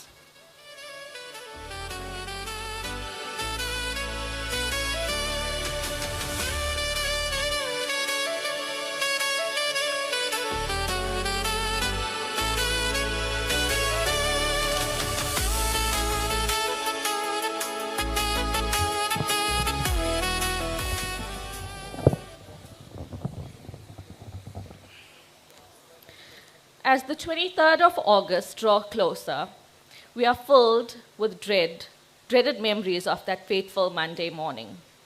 Who could have predicted what that day had in store for us? Almost 5 years have passed us by. A woman of strength and power was mercilessly assassinated outside her home. We mention her name with pride. Babita was an inspirational and courageous person, a woman of strength and power, a woman brave enough to become a beacon of hope for others, so that attention could be drawn to the plight of dangers of whistleblowers, these silent men and women encountered daily. Good morning, esteemed guests, temple committee members, family, friends, and the community at large. On behalf of the Deokaran family, we are deeply grateful for the privilege of standing before you today. Babita's roots lie in the township of Phoenix, where she grew up from humble beginnings. Babita was the 6th of 8 siblings, quietly determined, remarkably gifted, and profoundly compassionate. Even as a young child, her brilliance was unmistakable. Babita could read before she even started school. She excelled academically, serving as deputy head girl in both primary and secondary school. But beyond her achievements, she was someone who made time for others, offering guidance, encouragement, and kindness to anyone who needed it. At just 18, she began working in the government sector, starting at Malgate House in Durban as a clerk. From there, her journey would take her to Parliament in Cape Town and ultimately to the Gauteng Department of Health. Everything that she achieved, she earned through determination, discipline, and deep integrity. Babita was, by nature, a leader. Outside of work, her passion was her kitchen. She loved cooking, experimenting with new recipes from food channels, and watching Bollywood movies. Her kitchen was her sacred space. If you visited her home, you were guaranteed a meal, whether planned or spontaneous. Family and friends were always welcomed, always fed, always embraced. She carried a natural maternal instinct, especially when guiding the younger generation like myself. Today, I stand not only to honor a remarkable public servant, but to speak as Babita's niece. To the world, she may be a symbol of justice, but to me, she was just my aunt, a source of pride, our anchor, and an inspiration. Babita grew up with a strength of character that was impossible to ignore. Thoughtful, compassionate, and fiercely principled. From a young age, she had a spark, a steadfast devotion to truth, justice, and service. She dedicated her life to public service because she believed in something far greater than herself. Babita's life also revolved around her job and her daughter Tiara, who was born in 2005, a beautiful baby girl who completed her life. She was just as dedicated as a mother, and she spoilt Tiara and tended to her every whim and fancy. Tiara was her pride and joy, and I am sure that she had her own dreams and ambitions for her, but unfortunately she did not get to see it through. It's heartbreaking to see a young girl without her mum around her to guide her, mentor and empower her, and protect her. This itself is a great loss to an innocent child. As her family, we knew the sides of her that the world never saw. Her laughter, her gentleness, and her limitless generosity. We saw the quiet sacrifices made, the way she uplifted others, the way she carried burdens that would have broken many. Losing her has been immeasurably painful. But in our grief, we are reminded of the extraordinary impact that a single life can have. Babita's bravery was not just professional, it was woven into the fabric of who she was. Her life teaches us that integrity matters, courage matters, and that one person standing firmly for what is right can inspire a community, a nation, and even the world. Today, as I stand in her memory, I am humbled and profoundly inspired. Babita was a daughter, a sister, a mother, and an aunt. A champion of justice, a light that refuses to fade. Babita was dignified and honorable, and she was silenced because she had uncovered a massive scandal. She has, however, become a martyr and will be remembered in South African history as a brave and tenacious woman of substance. They say that time heals. However, for our family, each day gets more difficult for us to fathom her cold and calculated murder. We miss her tremendously. Our lives are no longer the same. A lot have changed for us in the past years. We speak about her often and how much more she had to offer. Little did we realize how burdened Babita's shoulders were with the unscrupulous people she was dealing with. Could she have done things differently, we think? Yes, she could have kept quiet about the whole debacle, and she would have not become a memory today. And no, her conscience and upbringing would not have allowed her to turn a blind eye to wrongdoings. Who would have thought that being honest and working with dedication would have cost Babita her life? Only the families of whistleblowers will understand how traumatic it is to lose a loved one in this manner. It has changed our outlook on life. We find solace in the beautiful memories that we have of her and how she has become a role model for living her life with integrity.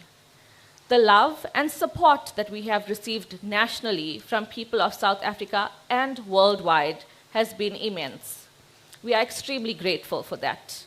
The outpouring of grief has been shared worldwide.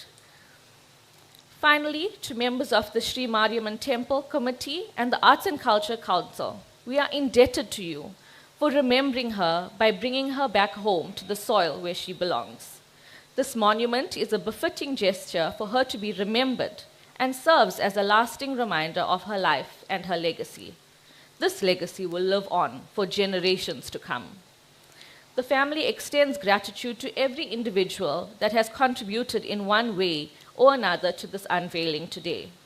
To those that have made time to share this unveiling and have traveled from other provinces as well, we thank you. I thank you.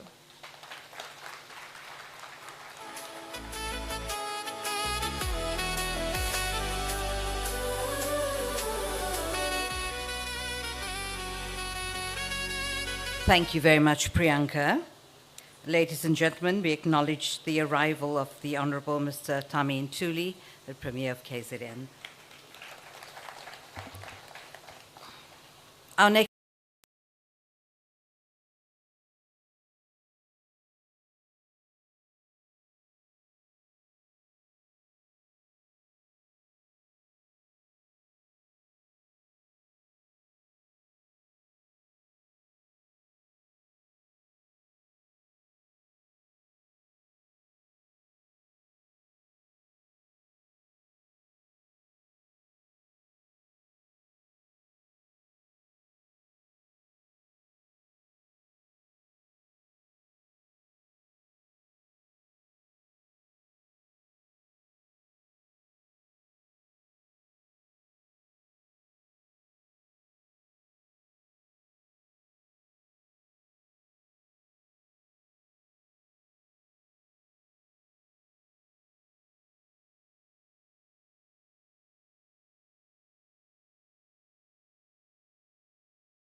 Thank you. Thank you.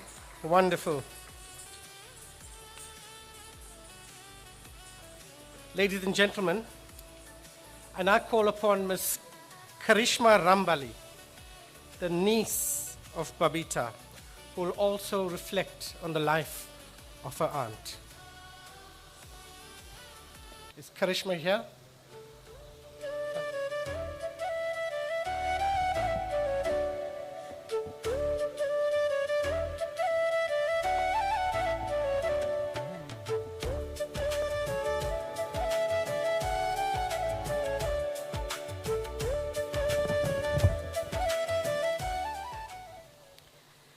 Program Director, honored dignitaries, distinguished guests, family and friends, ladies and gentlemen.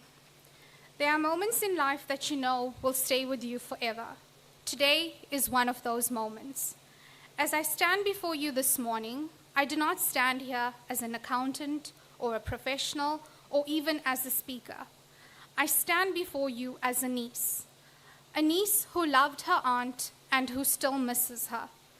A niece who wishes that instead of unveiling a monument today, we were simply spending another ordinary day together as a family.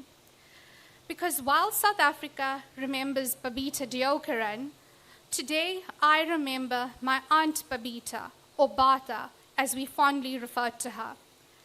To many South Africans, she became known as a whistleblower. To us, she was simply family.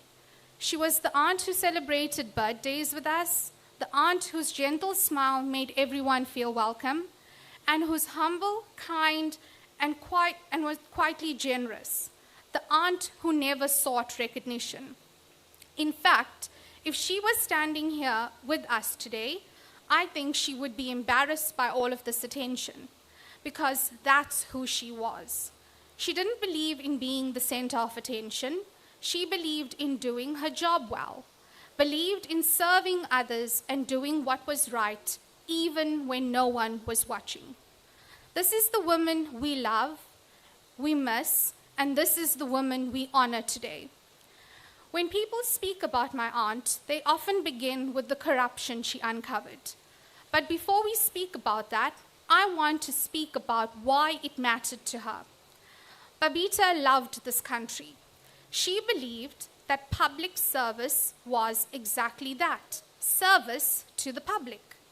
She believed every child deserved access to quality health care, every elderly person deserved dignity, every hard-working South African deserved to know that the taxes they paid were being used honestly and responsibly. She believed South Africa could be better. And because she believed that, she chose integrity over silence. When my aunt looked at a spreadsheet, she didn't just see numbers. She saw the people those numbers represented, the patients struggling to breathe, the elderly gentleman waiting for heart surgery. She saw the mother praying that the medicine her child desperately needed would be available, the nurse putting on her mask before an exhausting shift, doctors doing everything they could with the limited resources they had. She saw oxygen cylinders, ventilators, ICU beds, and medicines on pharmacy shelves. She saw hope. Because during one of the most difficult period in our country's recent history, when COVID-19 placed extraordinary pressure on our healthcare system, every rand intended for healthcare mattered. Every decision and every resource mattered. Every life mattered. Babita understood something that every South African should understand. Corruption is never just about money. It steals medicine from a child, equipment from a doctor, dignity from the elderly, and hope from a family. And sometimes it steals lives. That is why she cared. Not because she was fighting numbers on a spreadsheet, but because she was fighting for people she would probably never meet. The Bhagavad Gita teaches us, you have a right to perform your duty, but never to the fruits of your action. When I read these words, I think of my aunt. She did not do what was right because she expected recognition or sought applause. She simply fulfilled her duty with honesty, humility, and unwavering integrity. To me, she lived those words every single day. Today, as we celebrate National Women's Day, a day on which we celebrate the women who have shaped our nation, women who raise families, build communities, heal, lead, and who quietly change lives without ever asking for recognition. Babita was one of those women. We often think strength is loud and it is measured by power or position. But my aunt taught us something different. Sometimes the strongest person in the room is the quiet one who simply refuses to compromise their values. And that is true courage.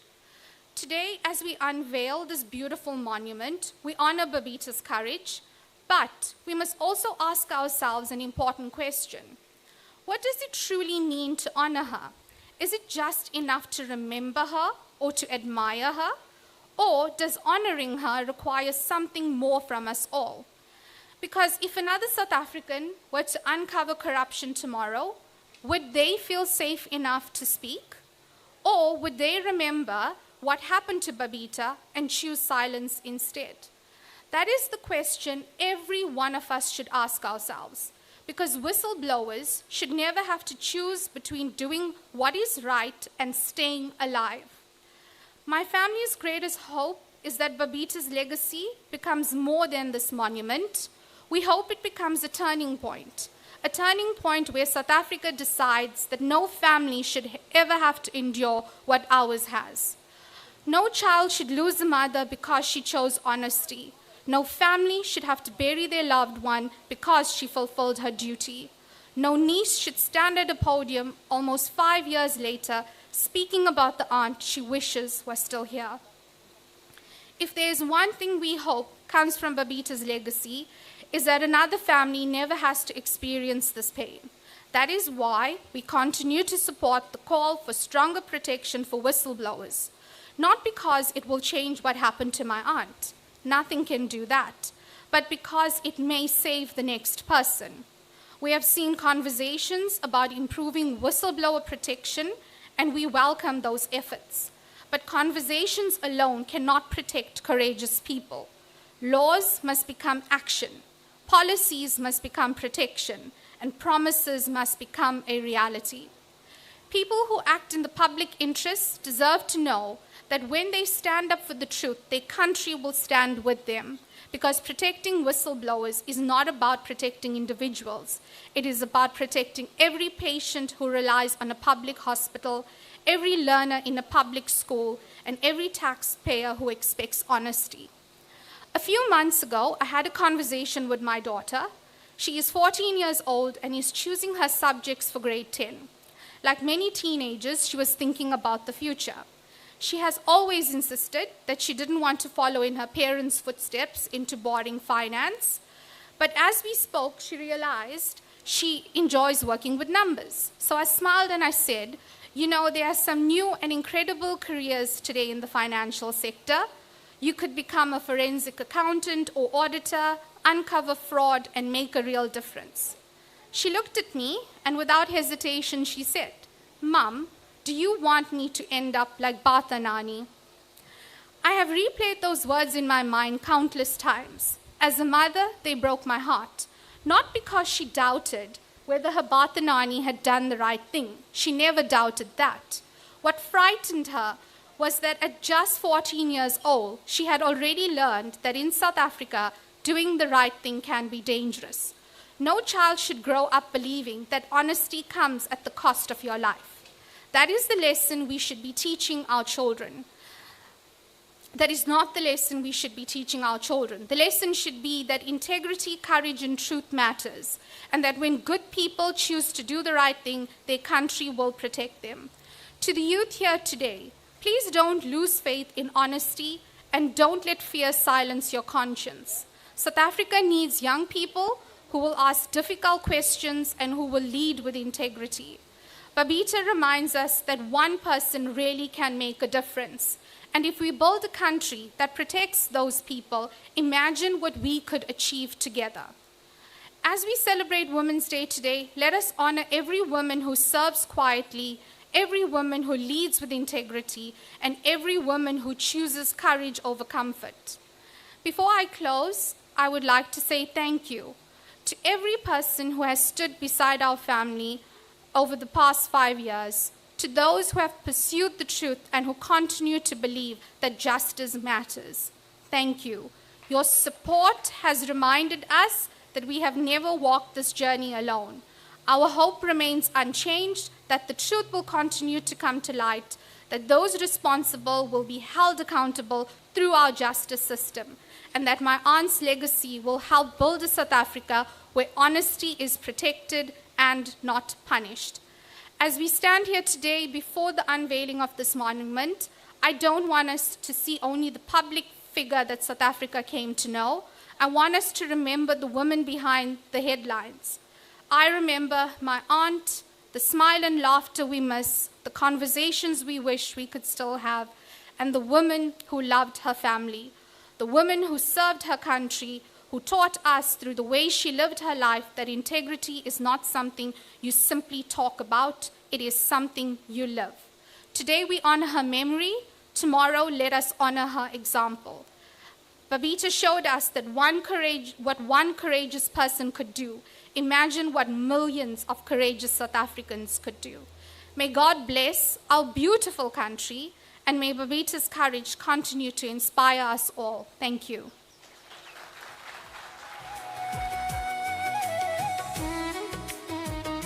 Thank you very much, Ms. Rambali, for those encouraging words to the future leaders of this country. Ladies and gentlemen, our next speaker is KZN's first citizen. He is a man respected for his firm hand, and according to the ladies around me, loved for his captivating smile. He also has the difficult task of leading the KZN government. Let us rise as we welcome the Honorable Tamsanqa Ntuli, Premier of KwaZulu-Natal.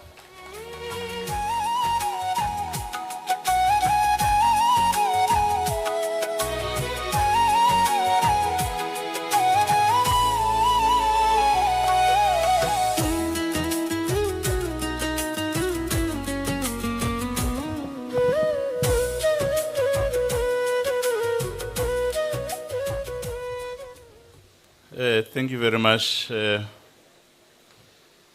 the program director.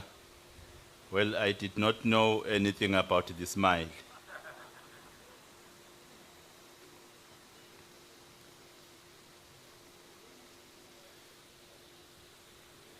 Program directors, Mrs. Naidu and Mrs. Yokasne,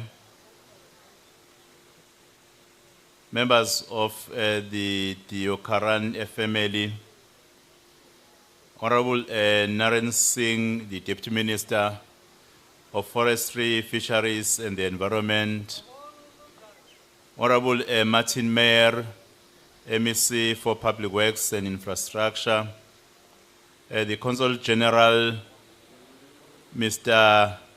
19 Supal Shiola, Honorable Les Kavenda, the Deputy Chairperson of NCOP, Mr. Vivian Reddy, the philanthropist and dear friend of mine, Dr. Nora Sareka, the active citizen movement, Mr. Ali Ekule, Organization Undoing Tax Abuse, the OUTA, Mr. Leonard Elegeto, Acting Head of Special Investigation Unit, Ms. Margareta Jose, the Director Supply Chain Management in the Department of Women, Youth, and Persons with Disabilities, all religious leaders, head and leaders of Mount Edgecombe Arts and Culture Council, all distinguished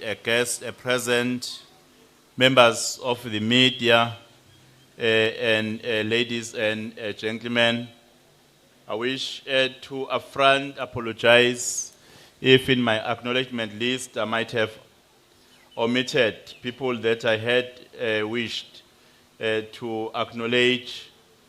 I'm being directed by what I was guided by the protocol when I arrived here.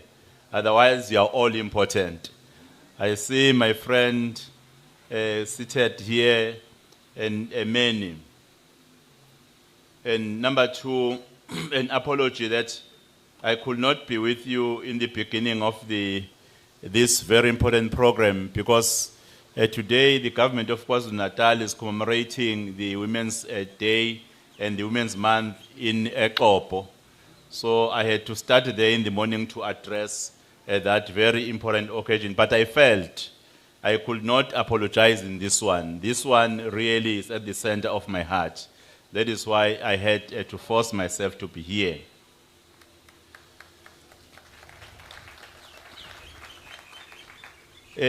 I know it's a Women's Month, there's a Women's Day. I so wish a real happy Women's Day and happy Women's Month to every mothers and daughters who are present with us today. A nation that pretends all is well, when the signs to the contrary are luminous, will eventually receive a wake-up call. That call is usually paid by the righteous and their innocent families. South Africa received such a call on the 23rd of August 2021, when Babita Deokaran, a daughter, a mother, a cousin, a niece, and a dedicated public servant from this community was taken from us. A competent chief director was removed from the public service for one reason.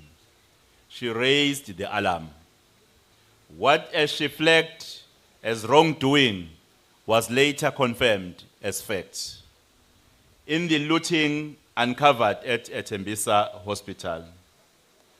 Government has the Protected Disclosures Act on our statute books. What we do not yet have is a culture where reporting wrongdoing is the norm rather than the exception. Where that culture takes root, perpetrators think twice, both about the crime itself and about silencing those who might expose it. I welcome the swift police action that led to the arrest of Babita's killers, but I want us to be honest about what was actually attacked that day. The looting at Tembisa Hospital was not simply theft through overpricing and undue influence. It was an attack on people who cannot afford private health care, on the medication, surgeries, and therapies they depend on. Babita died defending their access to those services, was defending the nation. Government's responsibility to fight corruption is not up for debate. But I ask each of us, official heads off for a moment, to be honest, have we not fed this culture ourselves? The 100 rand to jump a queue at Home Affairs, water bought informally from a municipal tank, a cool drink offered to a traffic officer to overlook a broken tail light. These small compromises normalize the same rot that killed a Babita. Head back on. One of the oldest tools for enabling corruption is sabotage. Break a system and services become scarce. Scarcity breeds desperation. Desperation blurs ethical lines, and the public becomes willing to pay beyond what is lawful. Protecting government systems from sabotage is therefore not an administrative matter. It is a frontline defense against corruption. That Babita was killed during a Women's Month was its own insult. A chief director of financial management, proof of women's capacity to lead, silenced.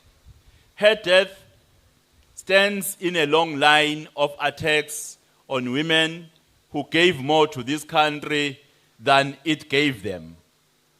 Nokutela Dube, Charlotte Maxeke, Zondeni Veronica Sobukwe, Greta Appelgren, Fatima Mier, Winnie Mandela, Irene Buthelezi Ogamzila, Princess Emma Koko, Helen Joseph, Dr. Vuyelwa Mashabalala, and many more, whose names history must not be allowed to forget. Losing Babita was a setback for the public service and for the people it exists to serve. But 6 July 2025 was actually a reassurance that not all is lost. I've wondered whether Lieutenant General Nhlanhla Mkhwanazi drew on Babita's example. Neither of them was without fear. Both chose to act regardless. She, in reporting what she saw, he, in stepping before the country to speak plainly about the rot in our justice system.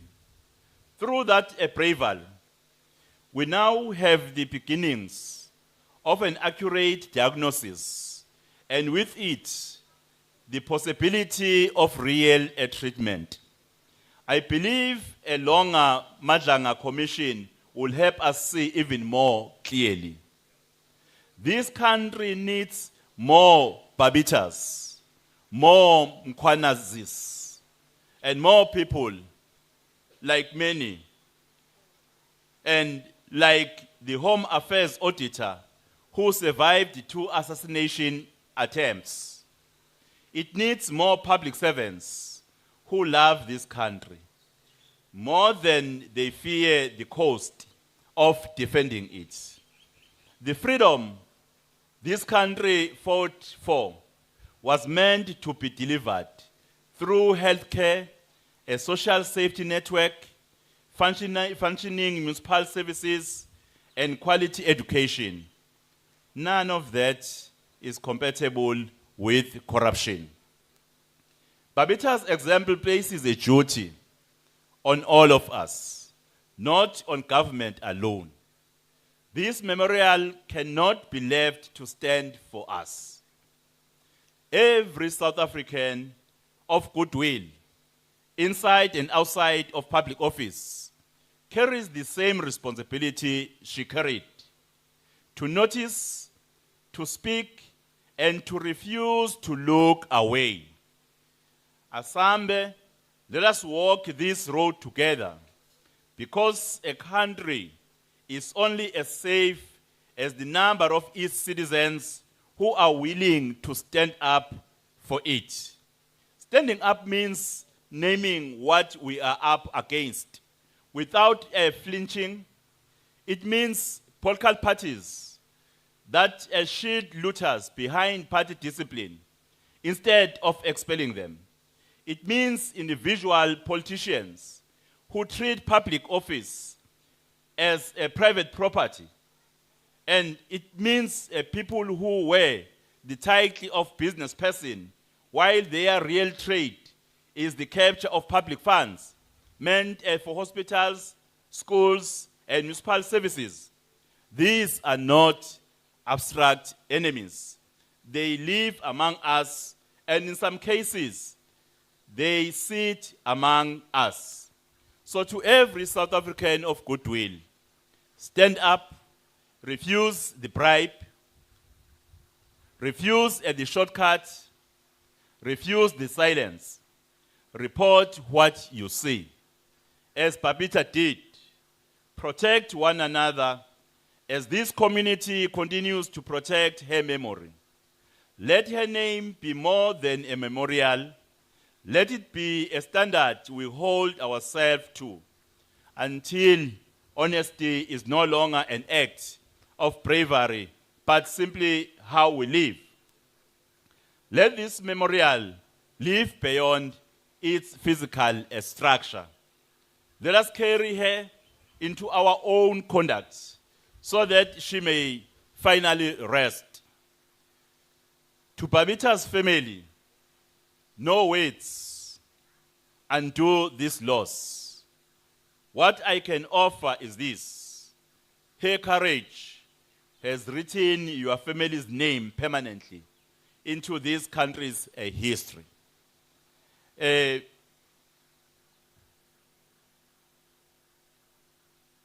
Honorable leaders present and the members of the community, I will have to speak quite a long, in fact, message because of the significance of a person who has made us to be here today together.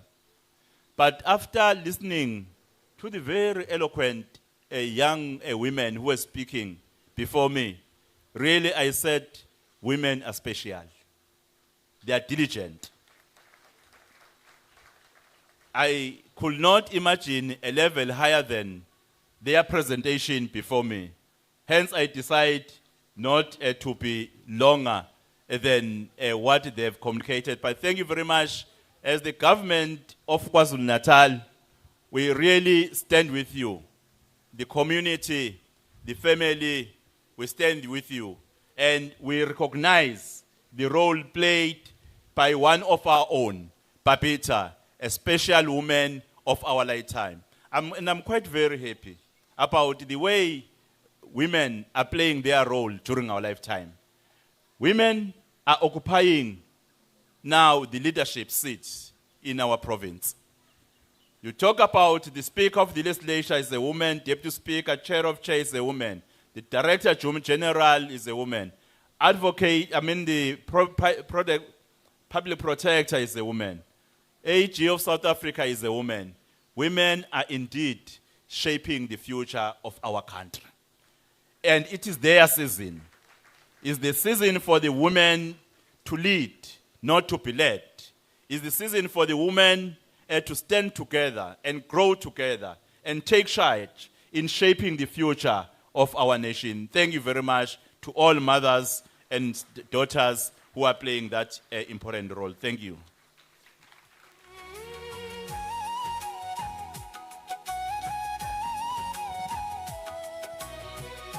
Thank you very much, Honorable Premier, for those inspiring words.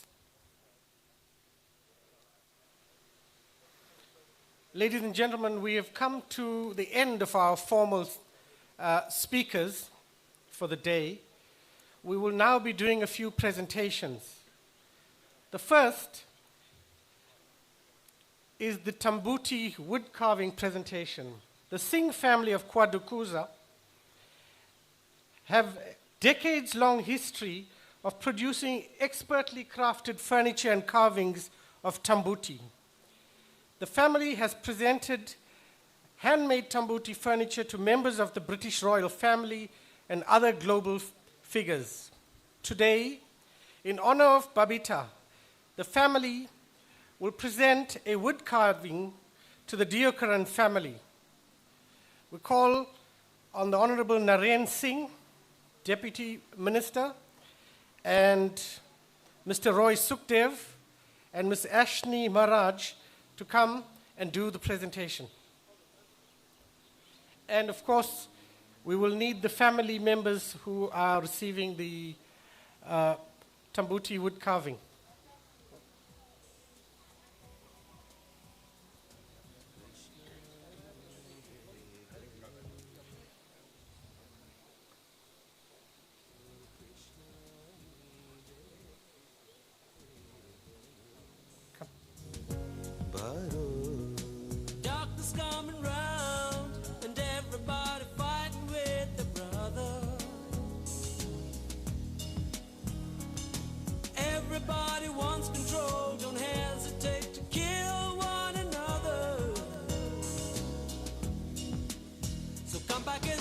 Jesus, come back and save the world. Bless all the future of every boy and girl. Come back as Rama, forgive us for what we've done. Come back as Allah, come back as anyone.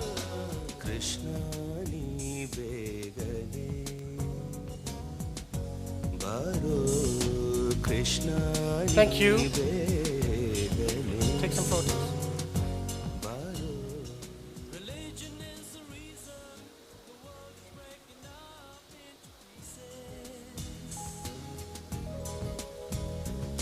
Color of the people keeps us locked in hate. Please release us.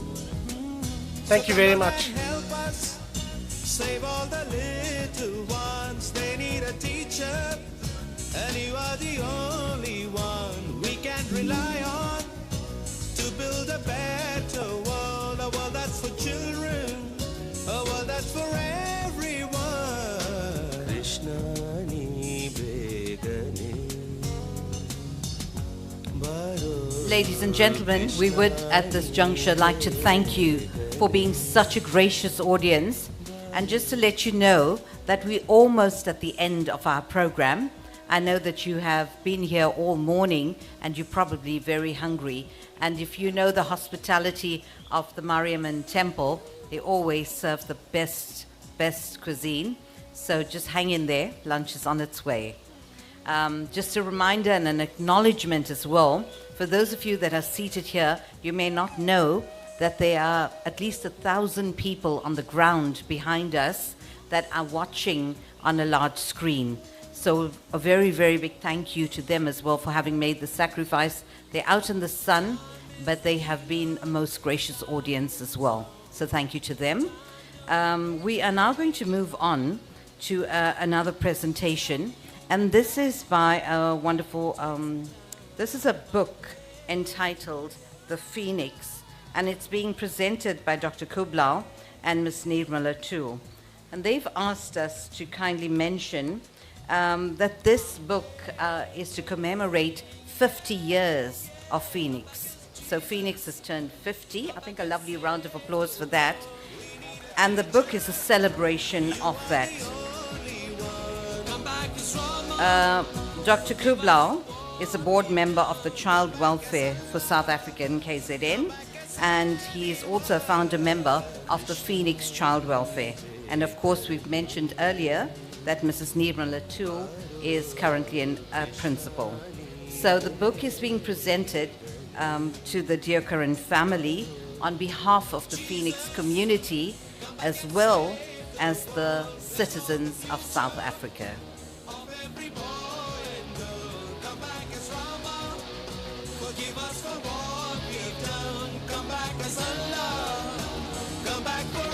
Thank you very much. That looks like a beautiful book as well, so make sure to get your hands on that one.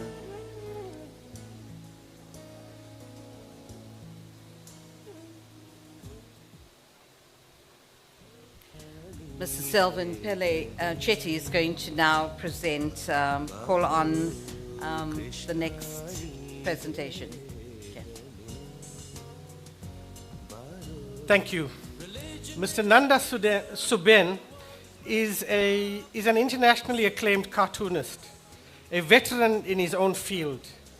His socio-political statements, cartoons, and illustrations have been imprinted in our minds over many decades. He has earned local, national, and international recognition for his work. We call upon the Honorable Premier, Mr. Tami Ntuli, to present this painting. And Nanda, is he? Yeah. Sorry. Nanda is here, the veteran that I was talking about. Welcome, sir.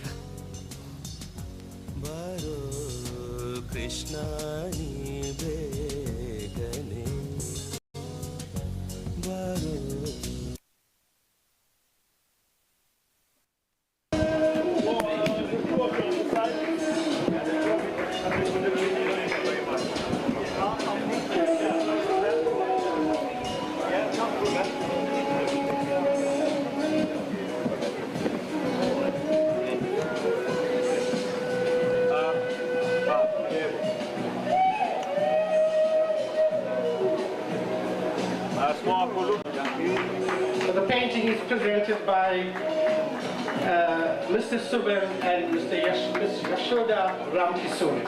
Thank you very much.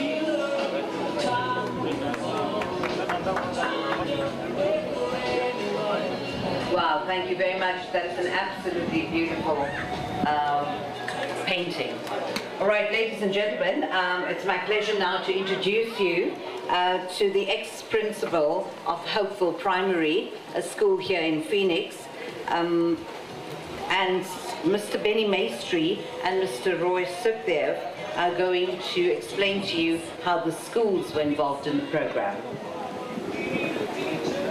Good afternoon to all of you once again. During the preparation for this function, we were tasked to visit primary schools and secondary schools in this area.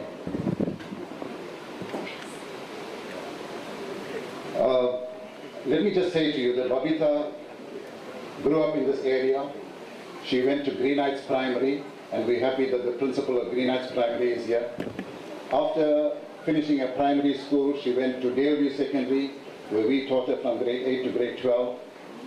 And after she finished metric in 1985, she went to the House of Delegates as a temporary worker, casual worker, and she worked for 8 rand a day. So when we went to schools, we spoke to the learners, the principal, management, and staff, and told them the kind of person Babita was.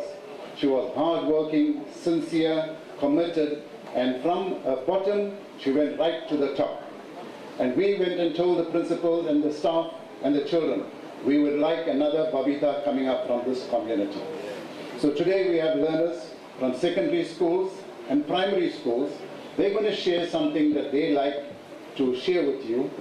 And we hope one day that they will inculcate the values and ethical and moral values that Babita had. So firstly, I'm going to call Greenberry Secondary, Andrea Reddy.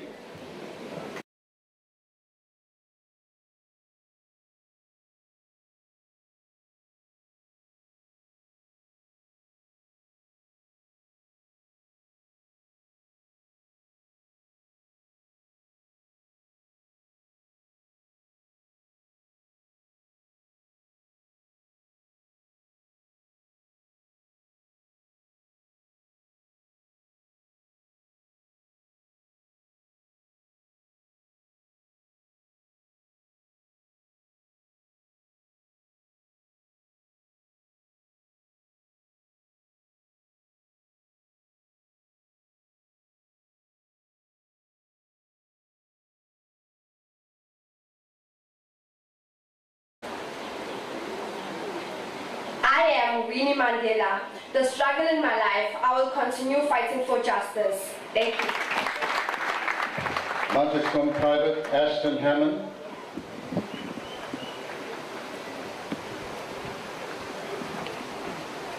I am Chief Justice Mokheng Mokheng. Ethical leadership leaves no room for corruption. Thank you. K.M. Maharaj.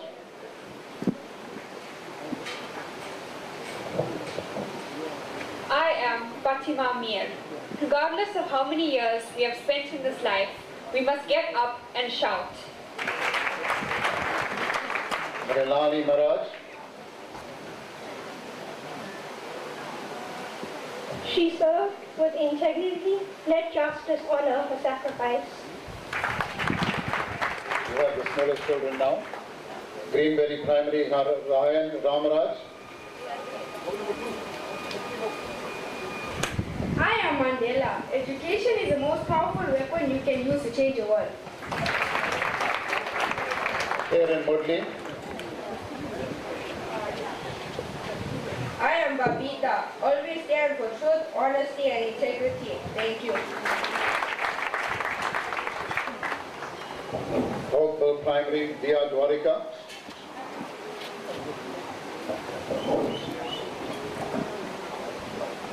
Babita gave her life to fight corruption. Jaslyn Munyandi.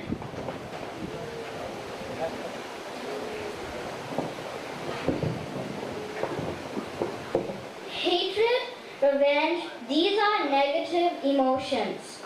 Thank you, ladies and gentlemen. May I acknowledge the role of Roy Suddev in accompanying me to the various schools and sensitizing the schools about the role that Babita played in our lives. Thank you.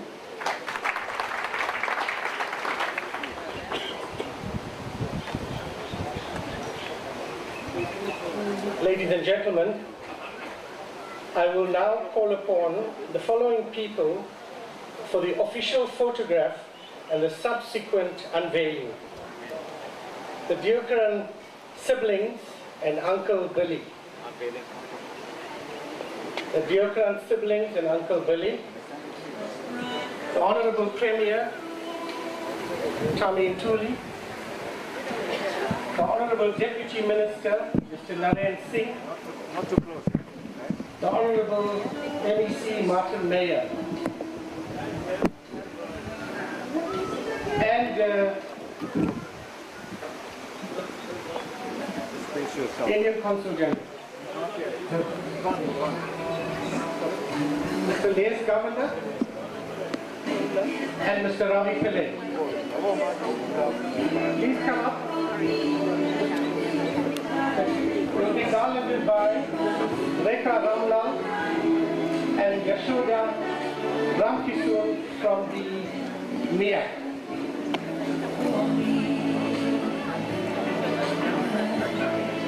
Going down. That's a frame. Ladies and gentlemen, the moment that you have been waiting for, and we'd like to also invite on stage the Tiger Drummers who will perform during this unveiling. Tiger Drummers and also our very able conch blower. Too many. He's a temple of the president of the temple. The president of the temple. Yeah. No, I know. But then again, we don't want 60 million people. We want the premier, the minister, and the family.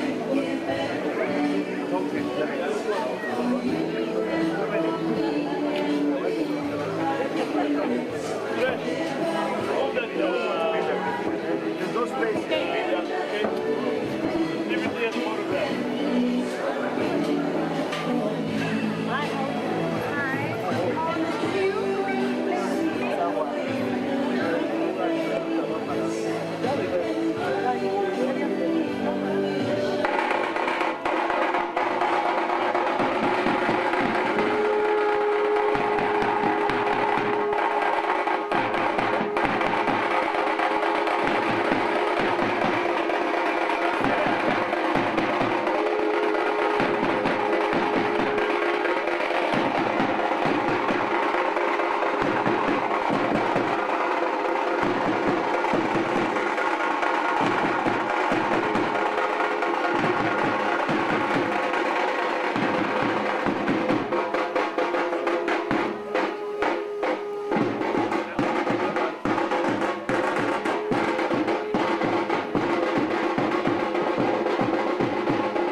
unveil Babita Deokaran's monument.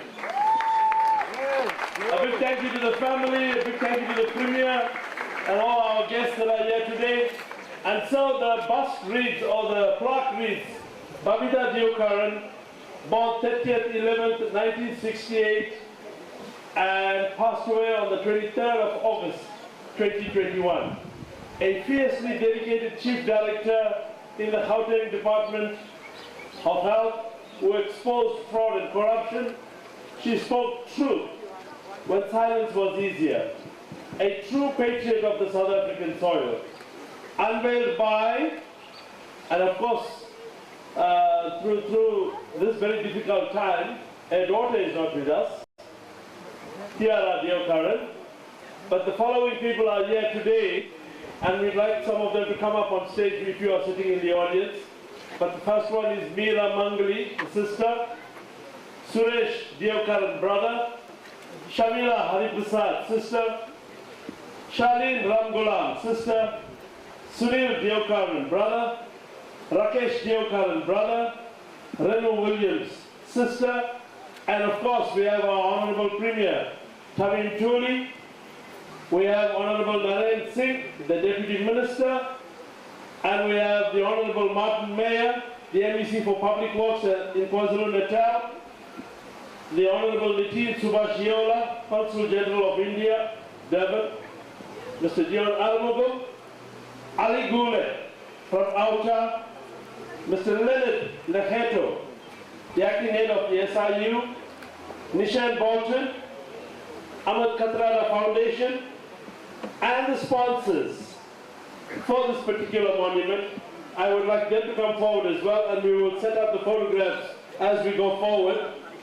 Pradeep and Rekha Ramlal from Indasa, Nilesh and Shelina Singh family, Ricky and Shamla Naidu family. So that's the first one on the first plaque. So this plaque here is a double celebration of people that have contributed to ensuring that we have been able to do what we do here today. So let me move across.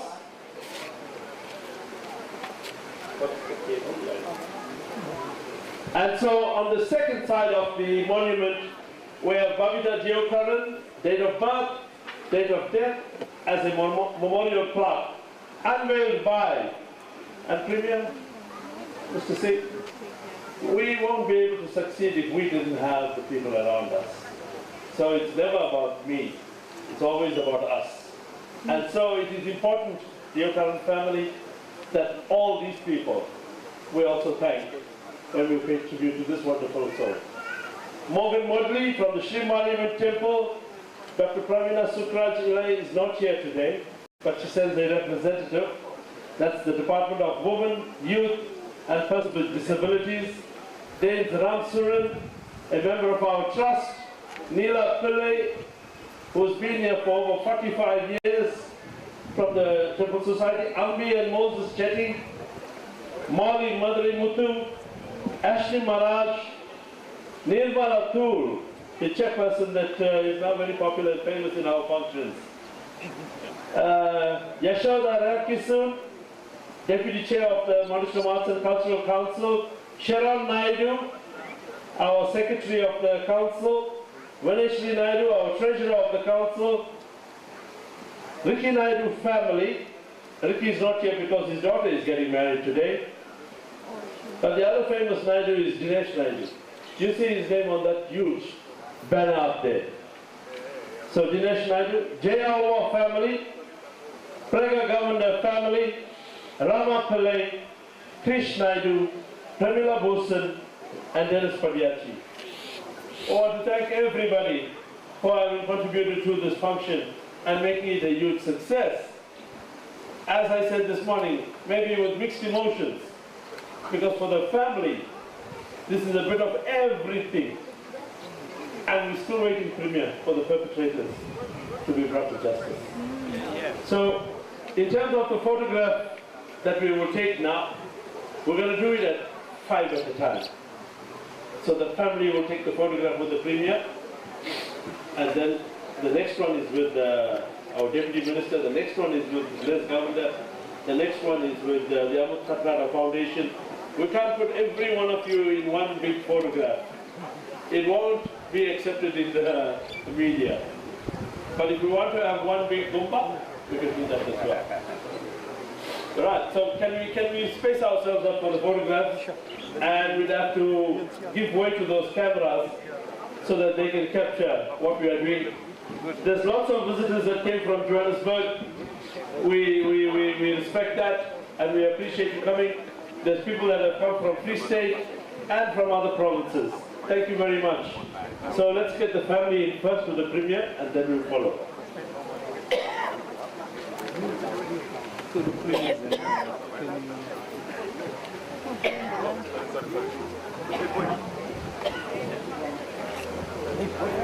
Let's say that bouquet.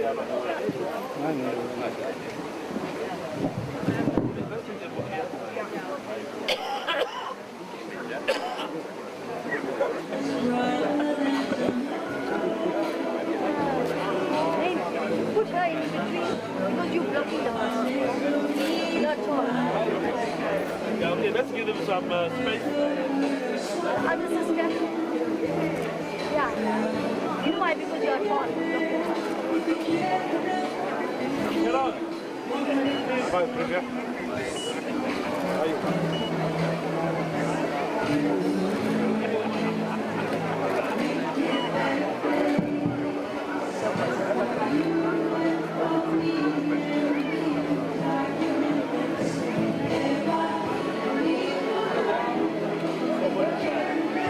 So we have to do this as well. I'm reminded by the committee. Once we take the first two photographs, we are going to release some doves, peace doves. So we want the families after the photograph to attend to where the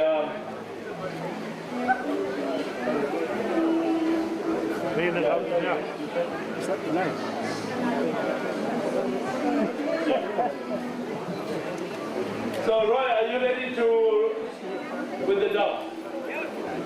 Now, so let's finish this photograph.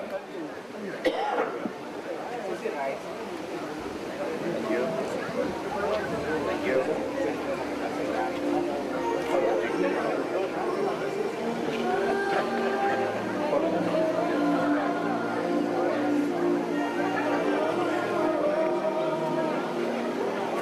Martin, let's get in there. Let me see Martin, yeah.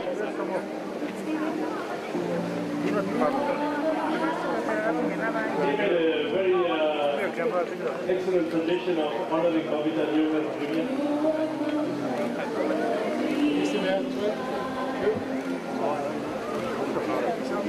And then the civil society organizations. Please get into the photograph faster, you can get into. You married into the family, so you are now one of them.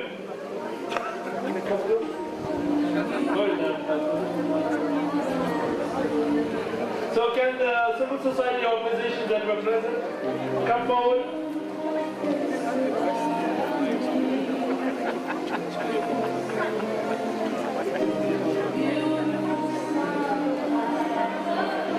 There's also government organizations that were here.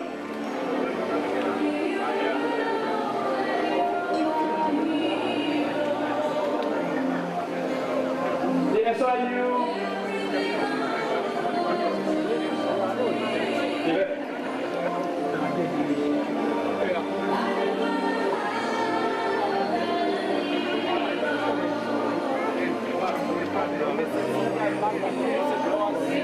Cynthia and Martha, would you come forward, please?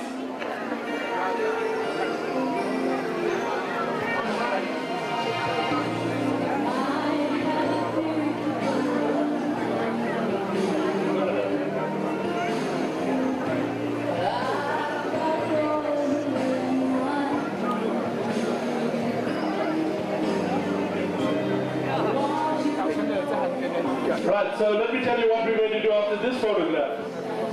We're going to go to my left, behind you. The doves are there. The family first. Where's it? Well, let's go there. The family get in. Roy, you will take over from there. And all the others that are part of it. Take the Premier along with you. And Deputy Minister. All the sponsors that are here, all the names that were mentioned, you will come take your photographs now. Okay, with the media, the witness newspaper. Okay, no, Ladies and gentlemen, we ask you to kindly return to your seats. We'll just have the last bit of formality, and that is the release of the doves. Thereafter, we are going to be inviting the dignitaries into the hall, but we urge you to kindly remain seated as lunch is going to be brought to you. So all of the kind people on the ground, if you have been seated, we ask you not to go away, but to kindly join us for lunch, and lunch will be brought to you. So if you can kindly go back to your seat, and lunch will be brought to you. There are some dignitaries that will be invited to go to the hall to have their lunch there. So for the rest of us, if we can kindly take our seats, and lunch will be brought to you.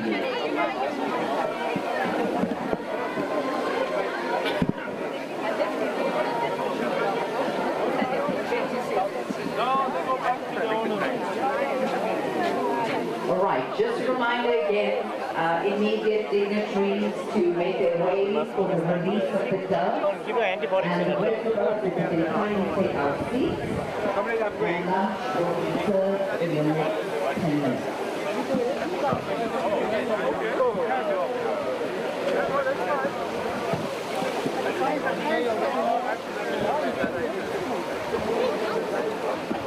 Sorry, boy. Tell me, guys, we have to move. I need about 2 meters. More, please. More back.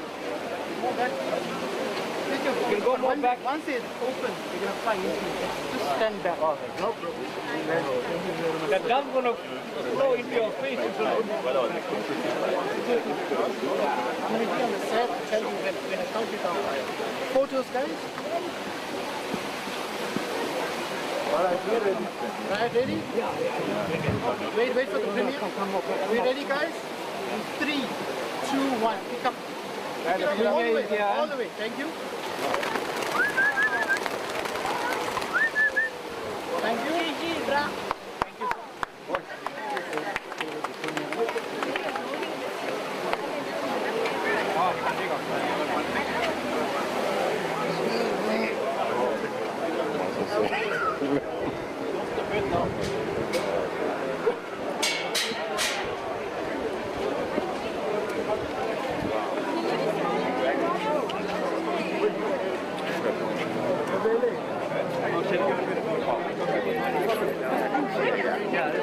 No, the program that the Premier got and subsequently changed. I taught Babita for 4 years.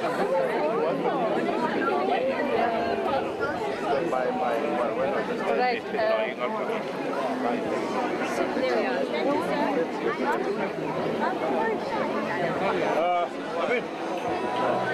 Abin.